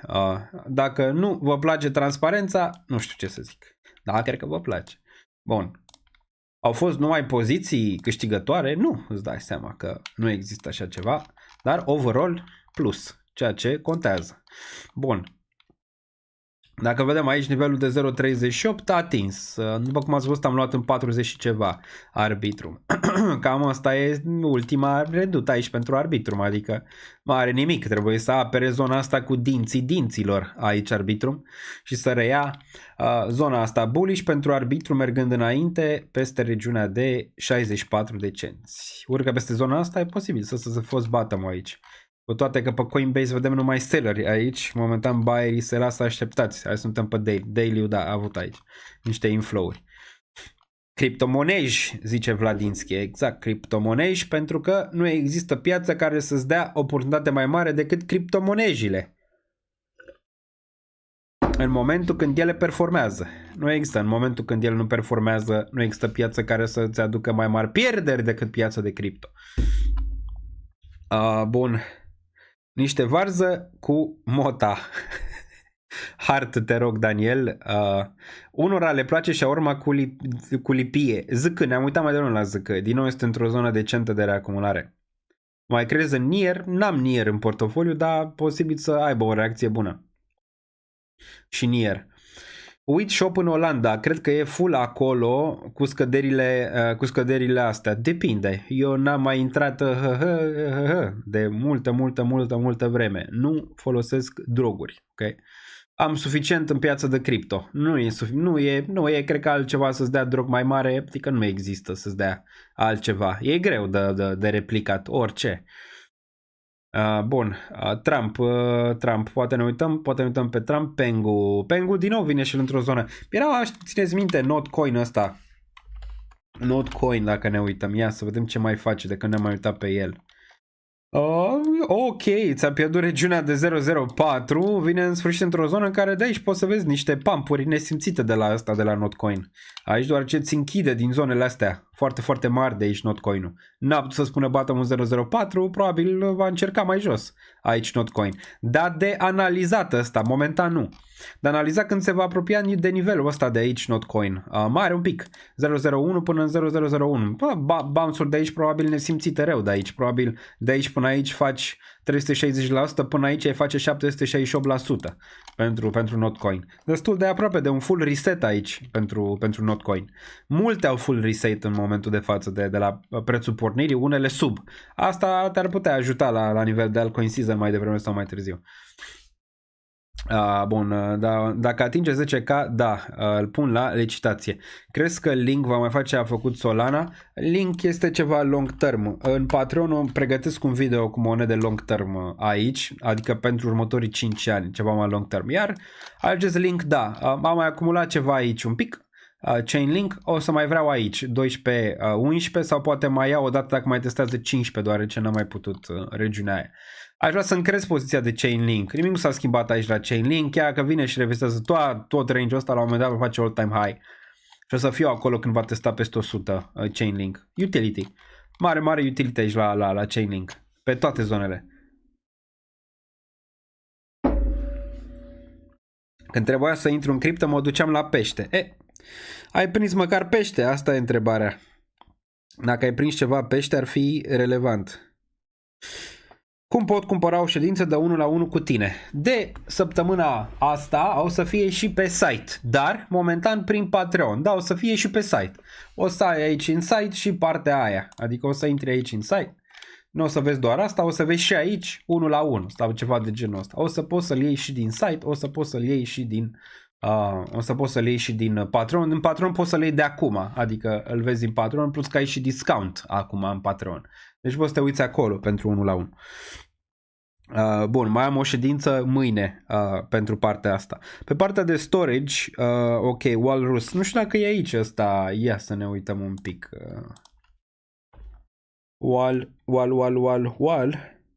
Walrus, ia. Walrus USD, asta e? Nu e. Walrus, poate l-am scris eu greșit, nu știu unde găsesc pe ăsta. Poate în CoinMarketCap, poate nici măcar nu s-a listat nicăieri. O să-l țin sub control, dar mersi OG. Bun. Ce mai era aici? Dacă Danieliță crește și comunitatea, zice Eraus George. Dacă fac videouri în continuare, ajungem la 100.000 de subscriberi până la final de an. Problema cu subscriberii e că nu este nu cred că este o modalitate în care putea să te uiți, să zici chiar 100% relevant, deoarece unii au 1.000.000 de subscriberi, unii au, nu știu, 20.000 de subscriberi, iar comunitatea este mult mai activă la cel la 20.000. Depinde foarte mult și vibe-ul comunității. Dar dacă aș vrea să cresc canalul, continuăm cu aceste videouri scurte, că am văzut că oricum vă plac, și creștem canalul la 100.000 până la final de an. Adică destul de simplu, cel mai probabil. Bun, dar mie îmi place mai mult conținut de genul ăsta, chiar dacă nu pun subscriberi. Adică nu țin neapărat să am 100.000 de subscriberi, țin să am o comunitate foarte, foarte bună, care înțelege lucrurile mai în detaliu, nu doar uitându-se odată la o situație. Adică dacă înțeleg mai mult decât bază, să te uiți la un video de 20 de minute sau de 15 minute sau de 10 minute. Așa poți să-ți trezească apetitul pentru economie, pentru piețe, adică chestii de genul ăsta, nu neapărat un video de 20 de minute. N-ar putea decât să-ți trezească să te uiți la persoana aia pentru a zice ce cumpără, ce vinde sau nu știu, ceva de genul ăsta, decât să te facă pe tine să gândești. Okay? Bun, continuăm cu videourile scurte atunci, dacă vă plac și există interes, le facem, le condensăm. Următorul probabil o să fie vineri, videouri scurte. Bun. Analiză, te rog, pe, nu știu pe ce a zis, să facem analiză pe ce era? S-Fund, mamă ce memoria, mi-am amintit. S-Fund, se vede că mi-a trecut răceala, mi-a revenit memoria, ceea ce e bine, și gustul și memoria și tot. S-Fund, cine e mai bun pe live-uri, Daniel Niță sau Daniel Niță răcit? Care dintre cei doi e mai interesant, mai interactiv? Mai varză de Bruxelles. Bun. S-Fund. Nu e un grafic extraordinar acest S-Fund. După ce ți-a testat aici în martie 2024 $4, s-a întors. Partea bună e așa ceva nu vrei pe termen lung. Asta e mai mult de play-uri de moment pe care ai vrea să le ai din zonele astea de aici. Undeva din 83 de cenți, adică sub $1. Și apoi ai vrea să pui niște sell-uri odată ce ăsta urcă. peste nivelul de 1.54 până nivelul ăsta de aici de sus de tot, de 4.9. Adică aici vrea poziționări, aici vrea sell. Atât. Mai mult de atât pentru ăsta foarte greu, gen să-și depășească $16 vreodată, foarte complicat. Okay. Ce cred că va face în continuare, probabil ceva de genul ăsta, va încerca aici, buf, încă o dată ceva de genul ăsta, poate nu peste nivelul ăsta, dar măcar aici, cu un nou minim în scădere și apoi iarăși corecție. Ai ceva de genul ăsta, nici vezi că nu mai are nici măcar volum aici, adică de aceste legi, volume foarte, foarte mici în materie de S-Fund. Bun, CryptoAce, e CryptoAce pe chat? Nu știu, l-am văzut. Nu l-am văzut pe Ace. Bun, fiecare cu farmecul lui. Bun. CryptoAce este mai bun pe live. Da, se poate. A crescut foarte, foarte mult. Momentan CryptoAce e mai bun pe poker. Apropo, probabil o să mai facem o sesiune de poker, fie pe 21 februarie, fie pe 28 februarie, tot la club, tot live, v-a plăcut. Acum vedem pe cine mai invită. Eu am zis, am mai dat niște nume acolo, inclusiv pe Chifoi. Cred că ar fi interesant de nu știu, avut așa, să zicem, la masa de poker sau alții din sfera asta. Ar fi interesant din nou. Cred că a fost foarte tare și v-a plăcut am văzut că v-a plăcut acea masă de poker. Cu mine, Ace, Cristian Sima, Andrei Brătrucu, Cristi de la XFI. Cred că a fost tare și mai facem una și o să fie un invitat și ceva din comunitate. Vedem cum o facem, și o să aveți șansa să câștigați bani reali.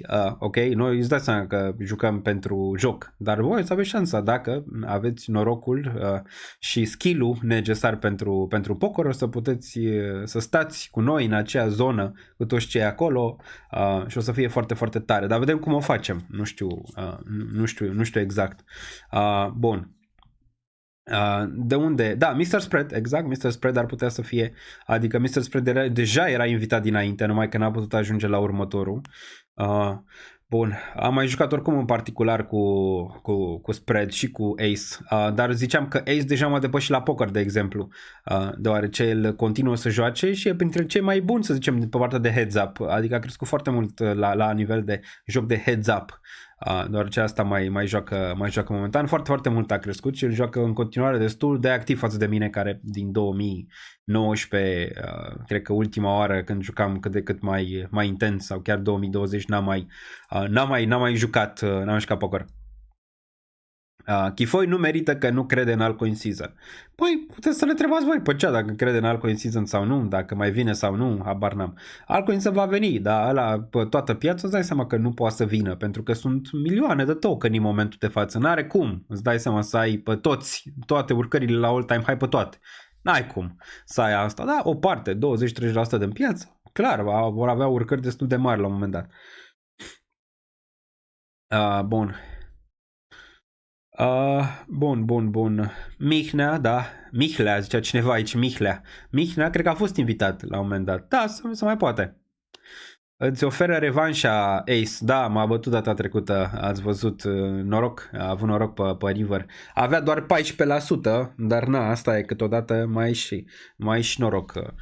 Poker nu e un joc de noroc, dar un joc pe care îl faci în poker e de noroc. Îți dai seama, orice skill ai avea tu. Dacă joci de 1.000.000 de ori, atunci nu mai e de noroc. Cred normal că crede în alt season, nu mai vorbi aiurea, zice cineva aici, nu știu, nu mă uit neapărat să văd ce. N-am timp să mă uit la niciun alt tip de conținut. Bun, normal că crede în alt season. Bună seara, Daniel. Pelosi a luat options pe TM AI, iar stocul a făcut 60% în ultima lună. Da, Pelosi îți dai seama. Ne protejează Pelosi, cum ne-a protejat și până acum. Tempus, da. Păi cineva a cumpărat aici mult, arată bine, probabil se face și mai mult de atât ăsta, acest Tempus. Regiunea asta probabil peste 100 se va tranzacționa aici, destul de bine. Crezi că zic că poate atinge 1? Da, de ce nu? Adică de ce nu ar putea atinge? Dar eu zicând că poate atinge 1, tu poate te gândești să spui toți banii în el. Din nou, nu e sfat financiar și 2, nu-ți înțeleg riscul. Dacă tu crezi că atinge 1 și eu zic da, din punctul meu de vedere are o șansă bună să atingă 1, există și riscul să nu atingă 1, deoarece orice există risc. Dar zona asta de 10 cenți e o zonă cât de decentă din punctul meu de vedere pentru ceva ca ZK Sync la nivel de risc și recompensă. Că poți să pui casa pe Zechesing, nu poți să pui casa pe Zechesing, să tot portofoliul tău în Zechesing, să te alegi la sfinți. Hai să crească la $1 să devii bogat. Dacă tu ai un risc ridicat, da, poți face și asta, adică nu e niciun fel de problemă. Știu oameni care mai fac de asta, dar câteodată le este, câteodată nu și merg la 0. Am văzut când Brătucu ți-a dat un all-in, a crezut că ești la Cacealma, a murit când am văzut, când aveam Ajuve, da, măcar l-a ținut atunci. Bun, să luăm Haur și așa am rămas fără coiful neamului. Am zis că Aur a făcut all-time high, hai să vorbim și despre Aur dacă tot suntem aici. Doar ce sunt și iubitor de metale și nu doar fer aici pe acest canal. Dacă mergem la metale, ne uităm aici la... Vreți la nichele, vezi, la aur, hai să suntem la aur, 2864, bine, în continuare. Ce îmi dă încredere că nu s-a terminat ciclul aici este aurul, care din nou ți-a făcut o reacumulare și o corecție mai rapidă decât Bitcoin, dacă observăm aici, în timp ce Bitcoin urca, aurul corecta nivelul ăsta. Acum invers, Bitcoin corectează, aurul urcă, nivelul de 3200 încă nu este atins, măcar peste 3000 probabil aurul va atinge. Ce mai îmi dă încredere, S&P-ul îmi dă în continuare încredere, deoarece în continuare arată bine și e predispus la încă un nou leg up aici. N-a făcut absolut nimic decât să meargă în lateral pe zona asta și îți face în lateral aici. Poate mai vine o corecție, dar momentan arată bine, adică arată destul de bine, vedem vineri la NFP și la șomaj, dar din nou mai ai până în 7000, adică 7000 anul ăsta încă ar putea fi încărți aici. Trump care nu-i plac piețele în jos, adică din punctul meu de vedere de asta nu pot să fiu bearish în continuare pe cripto, pe Bitcoin, dar și pe cripto în general aici. Chiar că Bitcoin îți corectează și are o incertitudine aici în regiunea asta, cred că mai devreme sau mai târziu că va retesta range-urile astea sau nu, mai târziu probabil va continua aici urcarea spre zonele superioare. Și probabil va trage și restul pieței după. Iar ETH din nou într-o zonă critică aici în lateral. Parcă așteaptă ceva. Bun, bine și pe aur. Ce am mai ratat aici? Asta este ideea. Ne uităm imediat.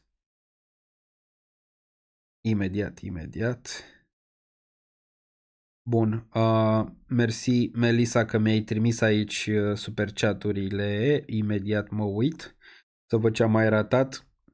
Erau longuri în cârcă lui ETH, Mark McKee a făcut squeeze. Da, corect, am zis mai devreme. Erau niște căpuși acolo. Bun, am făcut Balint Alexandru, am făcut analiza pe S-Fan, nu mi se pare ceva care eu aș ține pe termen lung. Aș încerca să scap în caz că îmi ajunge într-o zonă de break-even. Bun, nu știu dacă am mai ratat altceva, ia să ne uităm un pic aici. Ia 2 secunde să ne uităm. Ce am mai ratat? Dacă am mai ratat ceva. Poate am mai ratat ceva. Ne uităm imediat. Bun, asta am zis. Bun, nu, atât, nu am ratat absolut nimic. Acum mai avem plăcerea să ne uităm și pe piețele simple, ne uităm și pe Ethena aici imediat, în continuare arată bearish, mai are aici până regiunea asta 0.44, dar aici nu e rău, mai ales sub nivelul ăsta, în tot range-ul ăsta de aici. Hai să ne uităm la un VPVR, ia să ne uităm la un VPVR aici. Where is VPVR? Ia să vedem ce avem aici, dacă avem ceva. Da, avem nivelul ăsta de 41 de cenți relevant aici pentru Ethena. Nivelul ăsta destul de relevant pentru Ethena aici. ZK din nou în zona cât de bată. Mai să vedem ce crește. Dacă ne uităm, OMG-ul ăsta foarte pump and dump, ăsta tranzacționa până în 2017, acum o viață. TLM-ul și ăsta pare că din groapă de aici, de undeva, din zona asta 005 pare că face un pump de aici, probabil va încerca înapoi spre 1. Trump urcă aici, Trump-ul urcă un pic dacă ne uităm. Bun. Ne uităm la nivelul ăsta de 20,5 aici pentru Trump, foarte important. Momentan încă nu e într-o zonă, nu are nici lichiditate prea mare, nu e într-o zonă în care poți să zici că s-a terminat corecția aici și nu mai retestează mai jos. Până când nu rea range-ul ăsta, ar putea avea o urcare spre 25 la un moment dat, dar până când nu rea range-ul ăsta, foarte, foarte complicat pentru ăsta. Bun, vreți Bitcoin aici? Să ne uităm pe Bitcoin. Vreți să ne uităm pe Bitcoin? BTC-ul, dar arată bearish. Joia aia de obicei e o zi bearish pentru Bitcoin, dar având în vedere că luna aia de obicei e bullish, poate, cine știe, retestează range-ul ăsta de 98.000 din nou. Ia să ne uităm un pic pe time frame-urile mai mici aici. Nu zicea absolut nimic că RSI-ul. Stochastic-ul zicea că e posibil să vină la o zonă de bounce, iar MACD-ul cross, da, e posibil să fie rejectat. Da, e posibil mâine să ai un repump în regiunea asta de 100.000 încă o dată, dar decizia va veni desigur vineri în materie de ce se va întâmpla aici dacă retestăm 91.000 sau nu. Dacă șomajul vine 4,1 și sub 4,1, probabil vei vedea corecția aici. Și o să fac din nou pentru cei de pe Patreon acel grafic cu direcțiile și așteptările cu câteva ore înainte pe Patreon, ca de fiecare dată, și o să vi-l și pun desigur pe live după, dar fără analiză, doar graficul simplu. Bun, 97.544, din nou, sub presiune aici, e posibil să mai stea un pic în lateral, dar termenul de bază e lateral aici, adică n-ai la ce să te uiți în materie de BTC. Aici, posibil, dacă vedem aici noaptea asta, e posibil să vezi o incursiune în regiunea asta, dar nu știu dacă depășim 101. Posibil să vezi ceva de genul ăsta de la BTC, posibil să vezi ceva de genul ăsta aici, de la BTC în perioada viitoare. Nu e de tranzacționat aici momentan. Aici era zona, dacă mai țineți minte, 91-92. Asta era o zonă relevantă aici pentru support, swing-uri, ce vreți. Aici ești din nou într-o zonă laterală. N-ai ce să tranzacționezi aici pentru BTC. Dominanța în continuare, strong AF aici. Strong AF, e PTSD mare aici, asta bagă în Bitcoin, PTSD mare aici din partea pieței față de ciclul precedent pe BTC. Vedem cât mai poate să țină aici. Mulți dau niște targeturi mari pentru ETH și BTCD, gen nivelurile de 70%, am mai văzut pe internet, dar nu știu dacă poate chiar regiunea asta de aici. Sperăm să nu. Având în vedere că s-au printat multe criptomonede aici, să-ți ajungă ăsta aici ar fi un dezastru pentru toată piața de cripto, adică ți-ar distruge toată piața care atinge 73%. Această dominanță aici. Bun, hai să mai mergem un pic acum și pe partea de acțiuni. Vedem ce pompează, ce nu pompează. Google dampează, NIO dampează, nu mai mă ating de el până când atinge nivelul ăsta. O să vedeți în Patreon când o să mai iau poziții sau pe live-uri, dacă mai iau în ăsta. Tesla n-am vândut poziția de la 150, da, Fitness nu arată deloc, probabil se va întoarce măcar în 338, poate chiar cine știe în 300 aici. Baba, da, deține ceva în care cred. Această Baba va fi pus și în zona de video pe acțiuni pe care o să-l fac separat. Acest Baba destul de relevant, o reacumulare foarte, foarte, foarte frumoasă aici pentru Baba, cu volume, cu tot ce vrei. Acum s-au băgat și pe AI, au un model de AI, cred că va putea 200 mai devreme sau mai târziu aici Baba. E ceva care aș mai vrea să mai acumulez, toate că am. Coinbase n-am vândut nimic momentan de la Coinbase, în range-urile astea de aici, de jos pentru Coinbase. M-ar interesa mai sus, cred că ăsta se duce, gen 700 plus. Hai să vedem DXY-ul, după ce a zis Trump că se gândește, nu se gândește, bluff, nebluff, whatever, a picat înapoi după ce a avut din nou un shoot-up aici. Ce cred că joacă Trump aici încearcă să facă niște dealuri bune cu dolarul puternic, e teoria asta pe internet și încep să cred în ea, deoarece vrea să facă dealul când DXY la 109 și apoi să crasheze dolarul, adică să nu mai facă din lucrurile alea pe care le-a zis, adică să pună acele tarife și toate cele, ok? Și asta pare că s-ar traduce, nu vrea SUA un dolar puternic, adică nu vrea, v-am mai zis, nu are nevoie de un dolar puternic, iar asta arată top aici pentru DXY, care ar fi foarte benefic dacă ăsta ar fi topul și ar pica sub 106 pentru asset-urile de risc, ai un gap foarte mare până în 100 și eu zic că nu se oprește în 100, ulterior probabil se va duce și mai jos aici, nivelurile astea de jos, n-ai cum să ai și piețe, n-ai cum să ai și inflație scăzută, n-ai cum să ai nici dobânzi mici și dolar puternic. N-ai cum să le ai pe astea. Cine știe economie înțelege. N-ai cum. Și clar va fi sacrificat ca de fiecare dată dolarelul, că n-ai ce să sacrifici altceva decât dolarul.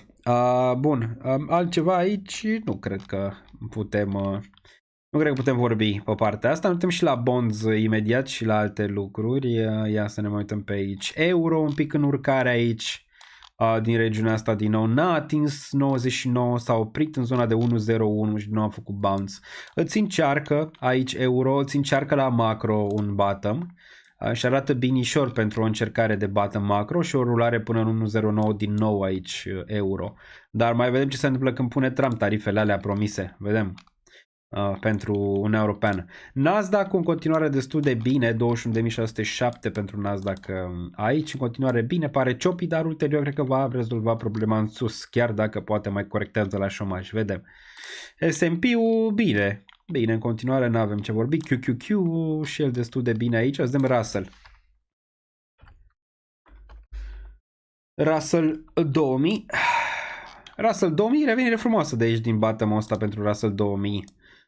După ce a zis Trump că pune tarife, a avut o corecție și acum își revine. Bine.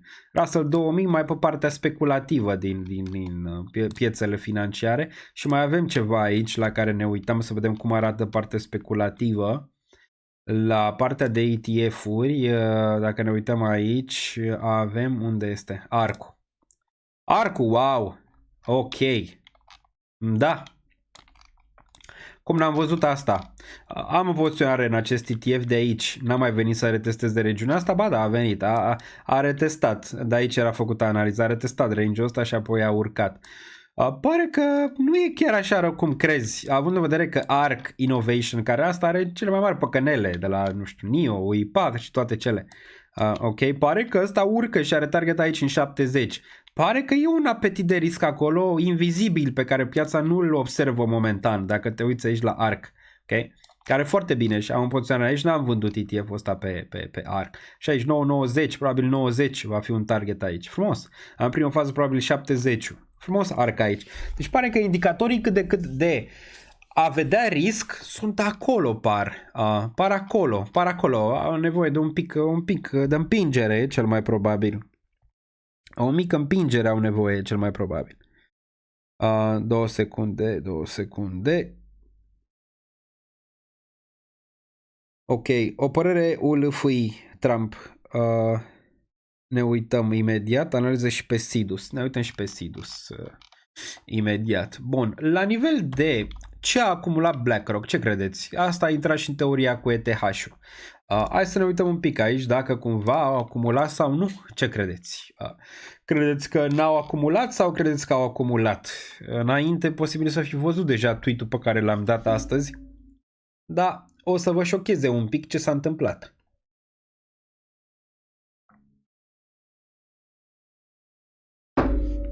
Bun, dacă răspunsul a fost au acumulat, nu numai că au acumulat. Ia vedeți aici candela. A fost mai sus aici, da, ultima oară când au acumulat atât a fost în decembrie, nu? Pe data de 12, că văd bine aici, decembrie, nu, mai cred că. Este mai sau e decembrie, asta e așa. Ce sistem au și ăștia de, da, este decembrie. 5 decembrie a fost ultima oară când au acumulat mai mult. A doua, cea mai mare acumulare a fost aici. Deci a zis BlackRock, a zis da, vă mulțumim. A dat telefoane pe la client și a zis băi, ETH pică, vă luăm, vă băgăm, haideți. Au intrat, după cum observați aici, niște lichiditate mari. Și nu numai ei, dacă ne uităm aici la ce fluxuri au fost pe data de 3, nu? Că asta ne interesează aici. 3, ne uităm și imediat la 4. Dacă ne uităm aici, bun, unde e? Da, 95.000 pe 4. Deci pe 4 aici au luat 95.000. 95.000 de ETH. Ok? Pe 3 n-au luat. Pe 4 au luat 95.000 de ETH. Deci le-a luat ceva. Le-a luat un pic aici. 95.000 de ETH n-au mai luat de multă vreme. Bun, ce s-a întâmplat aici pe corecția de pe 3? Am văzut Grayscale, până și Grayscale a acumulat aici, dacă vă vine să credeți. Uite aici. La Grayscale nu mai exituri. Nu mai au dat 1,27 milioane aici, Ether, exit. Până și Grayscale a acumulat pe 3. Avem Fidelity, 17.000 aici, foarte impresionant zona asta. 29.000 pe 3, pe 4, 106.000 am avut aici fluxuri pozitive. Bine, zice. Bine. A zis domnul Larry, mulțumim pentru dip. Spre deosebire de retail care a zis, Doamne, să duce la 0. Este. Bun, azi dacă mai acumula și Bitcoin sau cumva nu. Vor să meargă pe sub radar, dar radarul e aici. Radarul îi prinde. Ia să ne uităm la BTC-ul. La flow-urile e un pic mai puțin, dar totuși bine. Totuși bine și pentru BTC-ul. Ai avut aici pe data de 3, spre deosebire de Ether, ai avut exit. Ai avut exit aici. Aici ai avut inflow. Interesant. Interesant. În același timp, cu corecția asta, a venit și faptul că ETH devine inflaționist după 2 ani, deoarece n-ai mai avut atât de multe fiuri arse și a devenit inflaționist. Dar 2 ani a fost deflaționist, spre deosebire de exemplu de Bitcoin care a fost inflaționist 2 ani. Deci cum o dai, o dai. Elon Musk supports putting US Treasury transaction on a blockchain for full transparency. Hai să o facem, zic. Ce blockchain vor folosi? Multiverse X sau? Solana, care cumva pică? Ce vor folosi? Aș vrea. US Treasury transactions, ar fi frumos. Nu facem și în România? Asta zic, să vedem și noi ce fac ăștia cu banii. Ce zicem așa? Nu, să-i urmărim. Cum urmărim acum pe Twitter balenele, urmărim să vedem ce fac ăștia, ce face bugetul, nu știu, apărării, cu educația, unde să duc banii, la cine ajung. Nu? Ar fi bine. Ar fi vizibilitate mai bună. Și atunci am vrea și noi să plătim niște taxe în momentul ăla. Asta mi se pare bună. Bun. Deci pare bine în continuare aici. ETH, n-am grijă. Bun, mai departe, vedem ce mai era aici de analizat, că ieșim. ULFI.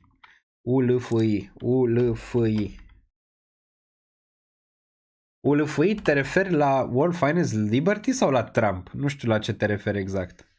Aia e compania, nu? World Finance, World Liberty Financial sau cum naiba e. Ce, te referi la asta de pe... Ăsta? De pe... Nu știu dacă e ăsta.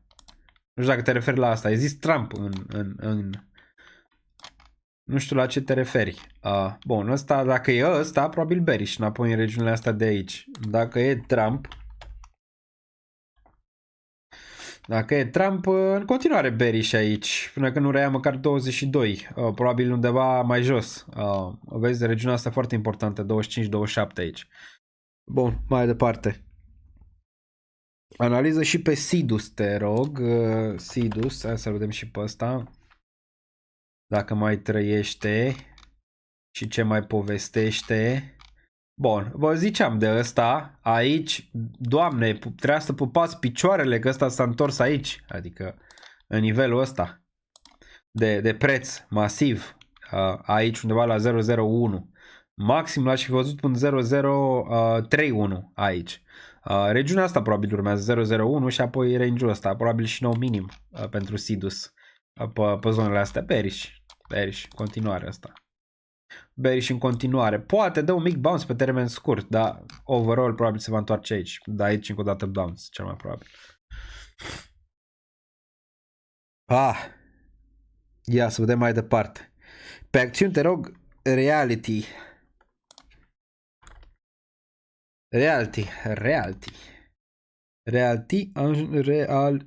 Unde e asta? Asta, nu? Income Corporation? Probabil, nu?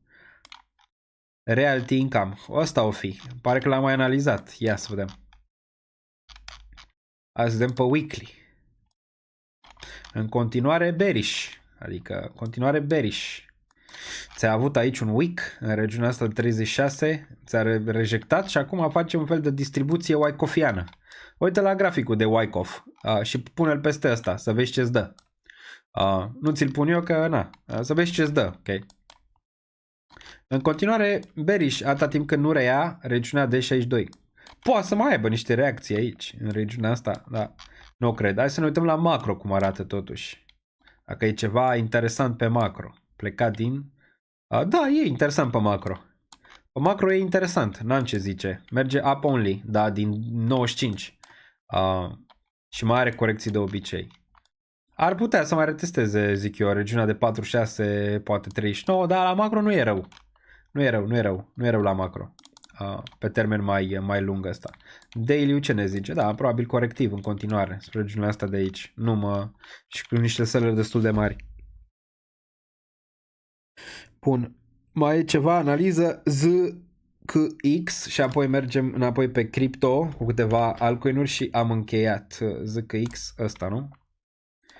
Și am încheiat pentru astăzi aproape 3 ore. Din nou, cum au trecut, nu știu, timpul este relativ. Timpul este relativ. Zâcână, hai să ne uităm la el. Bun, în sfârșit ți-a venit pe week-ul ăsta, de aici ți-a corectat spre nivelul ăsta, nu ți-ai atins 004. Hai să îl ștergem din nou, să-l refacem. Bun, din nou pare bottom aici. Wall Street și zona de jos. Ai câteva zone de tranzacționare aici pentru ăsta. În continuare rămân zonele astea. Zonele de interes undeva 004 până în 0057 aici. Zone de exit între 18 cenți și 1. Cam asta pentru el. Ți-a pierdut nivelul ăsta, papa, la revedere. Ți-a pierdut 3,9, se duce probabil mult mai jos. Deci ăsta e riscul tău de aici. Ăsta pe care îl vezi. Pentru el. Dar momentan bine, pare că va reacumula aici, va încerca din nou în zonele superioare aici. Asta e partea bună. Asta e partea bună, iar restul cam îți zice asta, zice că din nou va avea aici o urcare. Binișor. World Liberty Financial.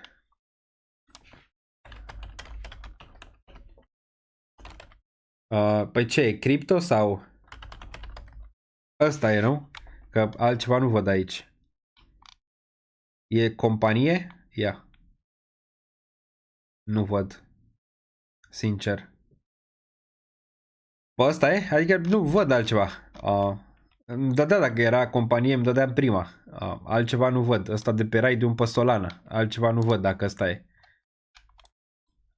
Ăsta e probabil un meme, nu? Presupun că nu lansau ăia bearish aici. Bearish probabil va încerca să închidă din zona asta. Nu-mi place. Probabil pe termen scurt 000245. Asta era bun să intri înainte de zona asta sau când se întoarce până range-urile astea pe aici. Analize pe Rio Tinto. Rio Tinto, ăsta, PLC, nu? De minerit. Non-energy minerals, da. Binișor ăsta. Binișor, probabil va încerca 65, poate chiar regiunea superioară de 72. Vreau să-l văd și la monthly aici pe ăsta.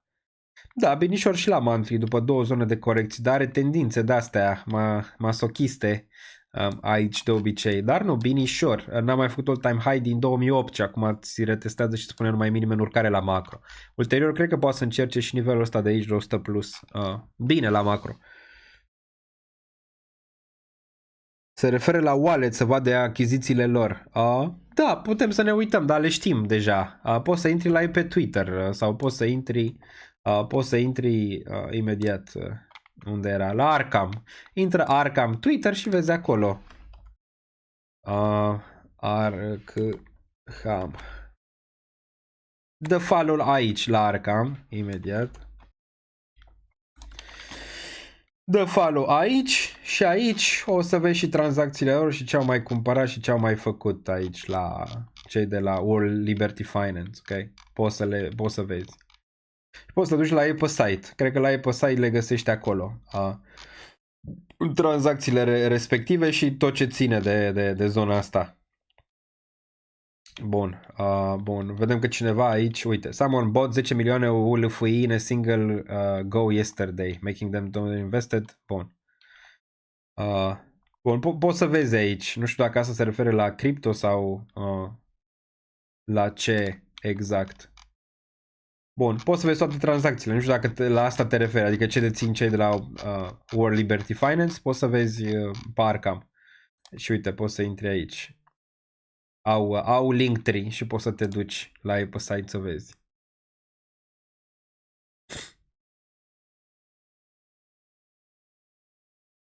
Bun, World Liberty Finance. World Liberty Finance. Care? Nici pe ăsta nu-l văd. Adică dacă e World Liberty Finance. Unde? Care? Care, unde, ce? Știi? Adică cum îl găsesc? Compania băiatului Trump. Păi unde e listată? E listată undeva? Sau e listată undeva asta? Ăla e un fond.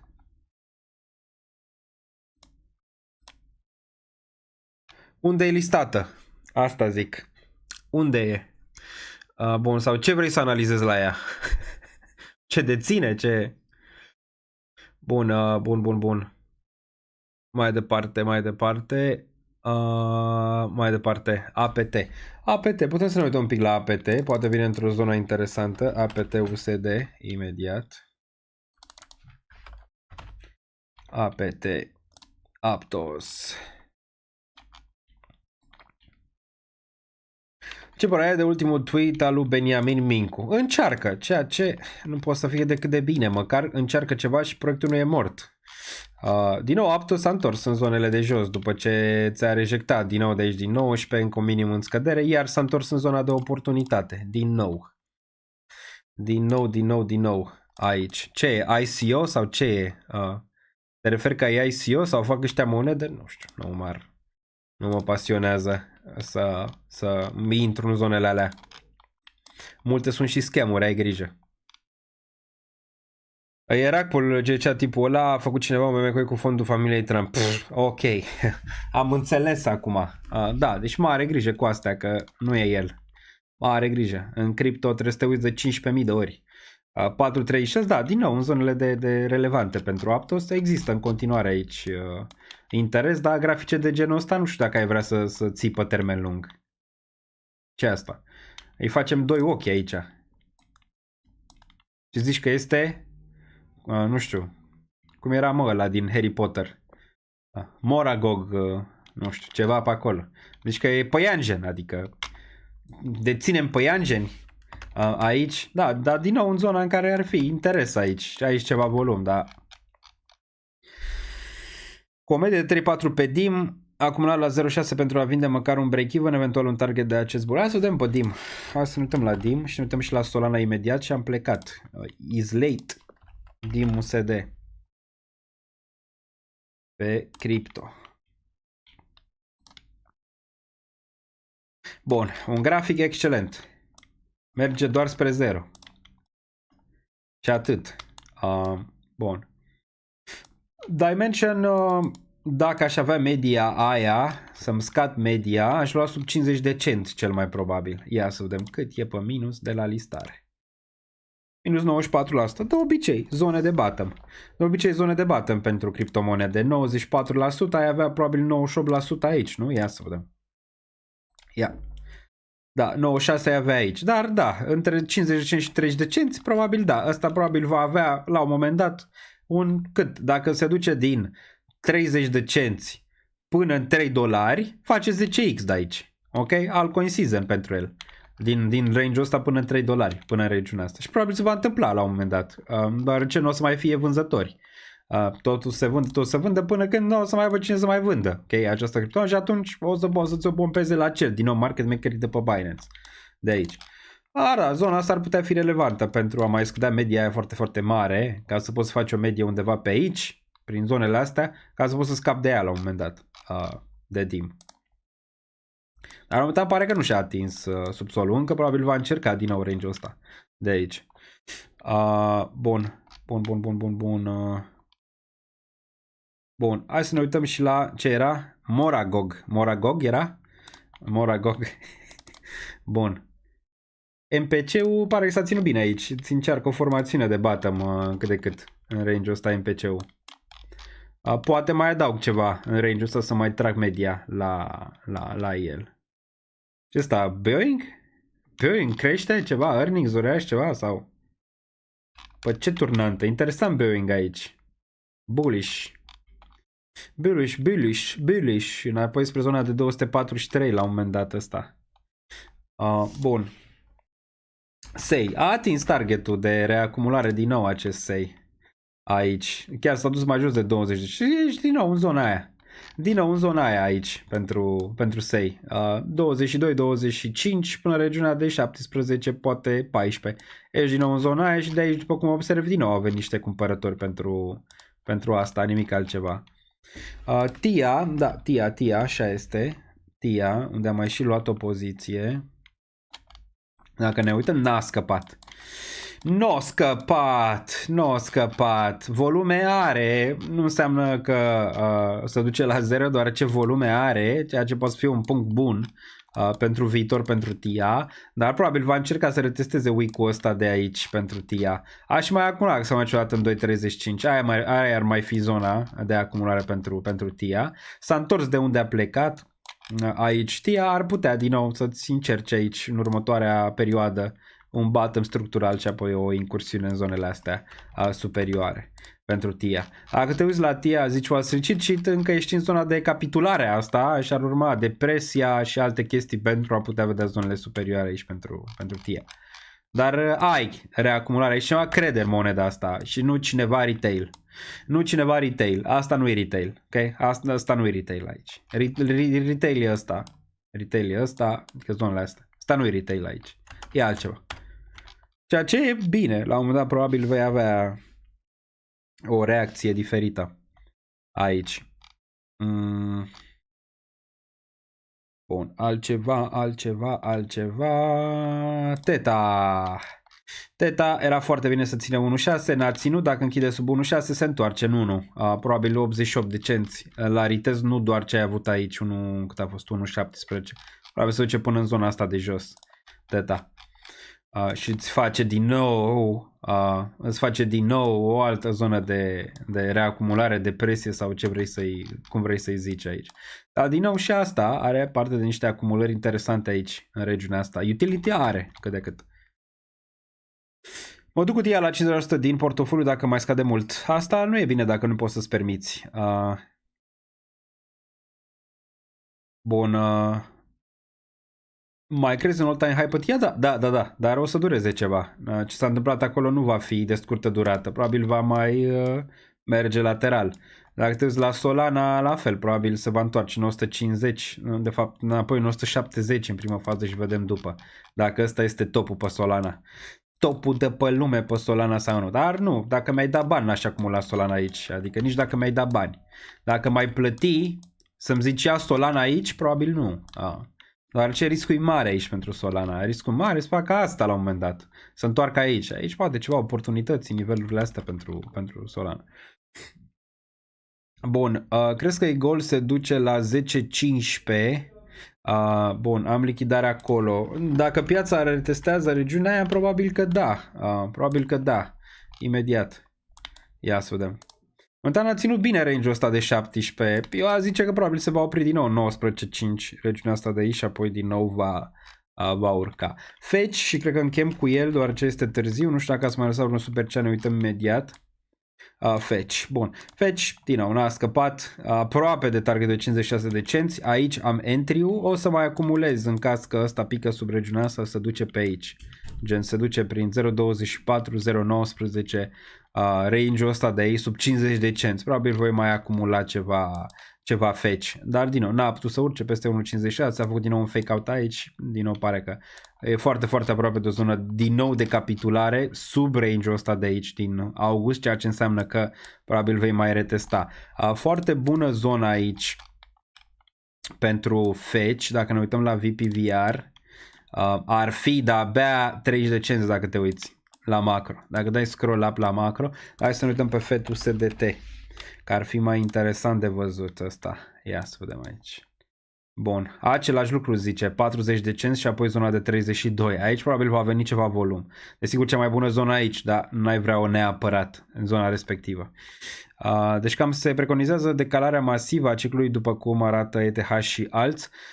Momentan da, asta se anunță, numai că vrem să treacă februarie ca să avem confirmarea. Dacă peste februarie nu vedem ETH măcar peste 3500 spre 4000 și altcoin le corectează în continuare, da, decalarea ciclului de altcoin season, care el vine de obicei în prima parte a anului de după halving, adică ar fi 2025, ok?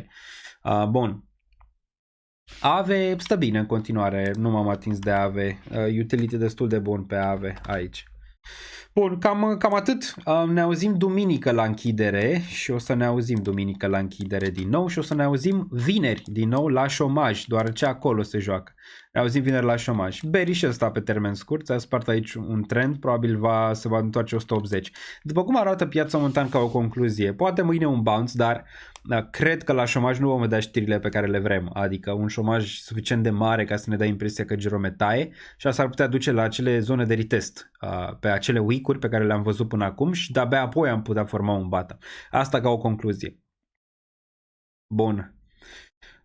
Bun. Cam atât pentru astăzi. Eu vă mulțumesc că ați fost aici. Vedem dacă am ratat ceva mai mult. O dată poate mai mi-a lăsat Melissa ceva ce am ratat. Ia să vedem. Nu, cam atât. Bun. Da, dacă vrei să vezi tranzacțiile, dacă la asta te referi la World Liberty Finance, le poți vedea. Uite, mi-a dat Melissa poza și o să vă arăt și vouă imediat. Aici poți să o găsesc pe Arkham sau imediat ne uităm să vedem ce dețin ei, dar asta știm deja și ne-am mai uitat și în trecut. Imediat îți arăt, uite asta dețin momentan. ETH pe primul loc, WBTC care este un wrapped Bitcoin în Ether, STS, USDC, TRX, Link, AAV și Ethena. Asta dețin. Bun, cam atât. Ne auzim în următorul. Butonul de like este prietenul vostru dacă v-a plăcut. Nimeni nu vi-l bagă pe gât. Îl aveți aici. Dacă dăm un refresh, probabil sunt undeva la 1000. Plus, aveți aici patronul cu discount 15%. Aveți desigur și danilință.ro. Intrați, faceți cont, aveți secțiunea asta. Foarte, foarte bună de dashboard care va fi din ce în ce mai interactivă cu trecerea timpului. Aveți desigur XFI-ul aici. Aveți NordVPN-ul 72% reducere și vă puteți răzgândi după prima lună. Aveți eToro pentru acțiuni și ETF-uri, mai ales ETF-uri aici, foarte simplistă platformă de început pe partea de acțiuni și desigur la Crypto Expo. Ne vedem 2-3 martie aici, sperăm să fie și piața foarte, foarte bullish atunci. Aveți reducere 50%, este în București acest eveniment, Danieliță 50, o să fiu și speaker aici, ok? Bun, Trezor Ledger, Discord-ul aveți și pe el acolo. Vă mulțumesc foarte, foarte frumos că ați fost pe acest live și desigur ne auzim în următorul vineri la șomaj. Stay safe, much love.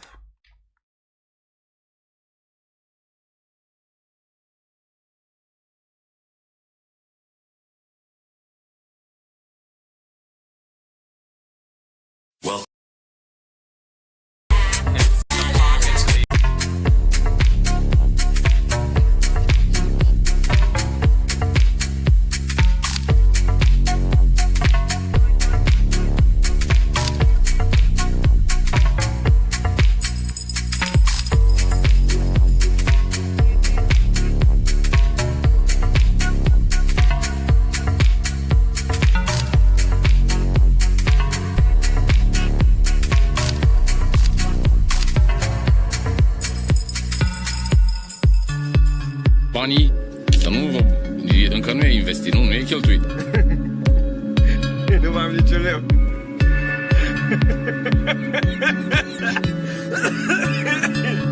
Nu mai am niciun leu. Ce clădim, ca cum a spus meșterul Manole, ce a clădit ieri, a căzut alalt, cade și după aia e de la capăt.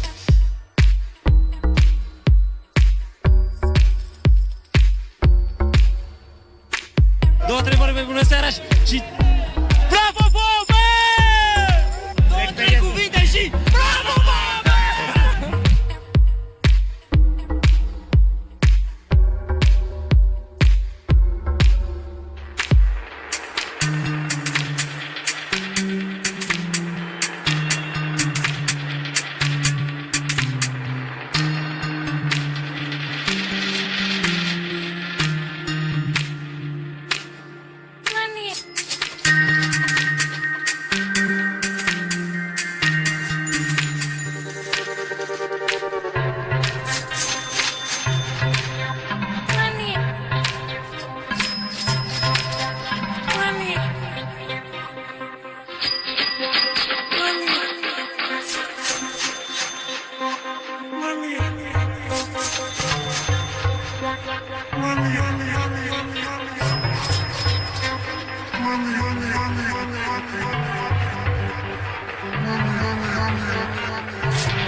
Eu n-am banii necesari să investesc în astfel de monede. Eu bag cardul, scot milionul, îmi cumpăr ce am de nevoie și atâta tot.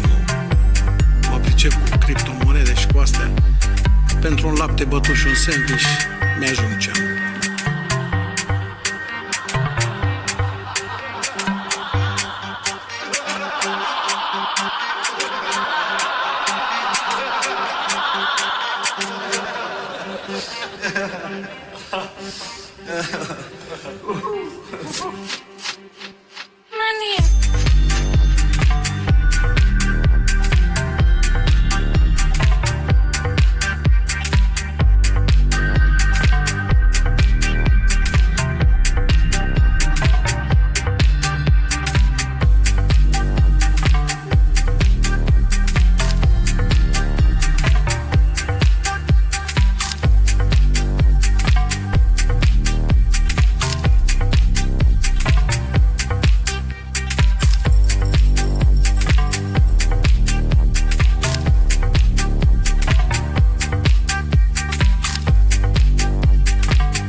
colleagues and I remain squarely focused on our dual mandate to promote maximum employment and stable prices for the American people. Today, the FOMC decided to leave our policy interest rate unchanged and to continue to reduce our securities holdings, though at a slower pace. Our restrictive stance of monetary policy has been putting downward pressure on economic activity and inflation, and the risks to achieving our employment and inflation goals have moved toward better balance over the past year.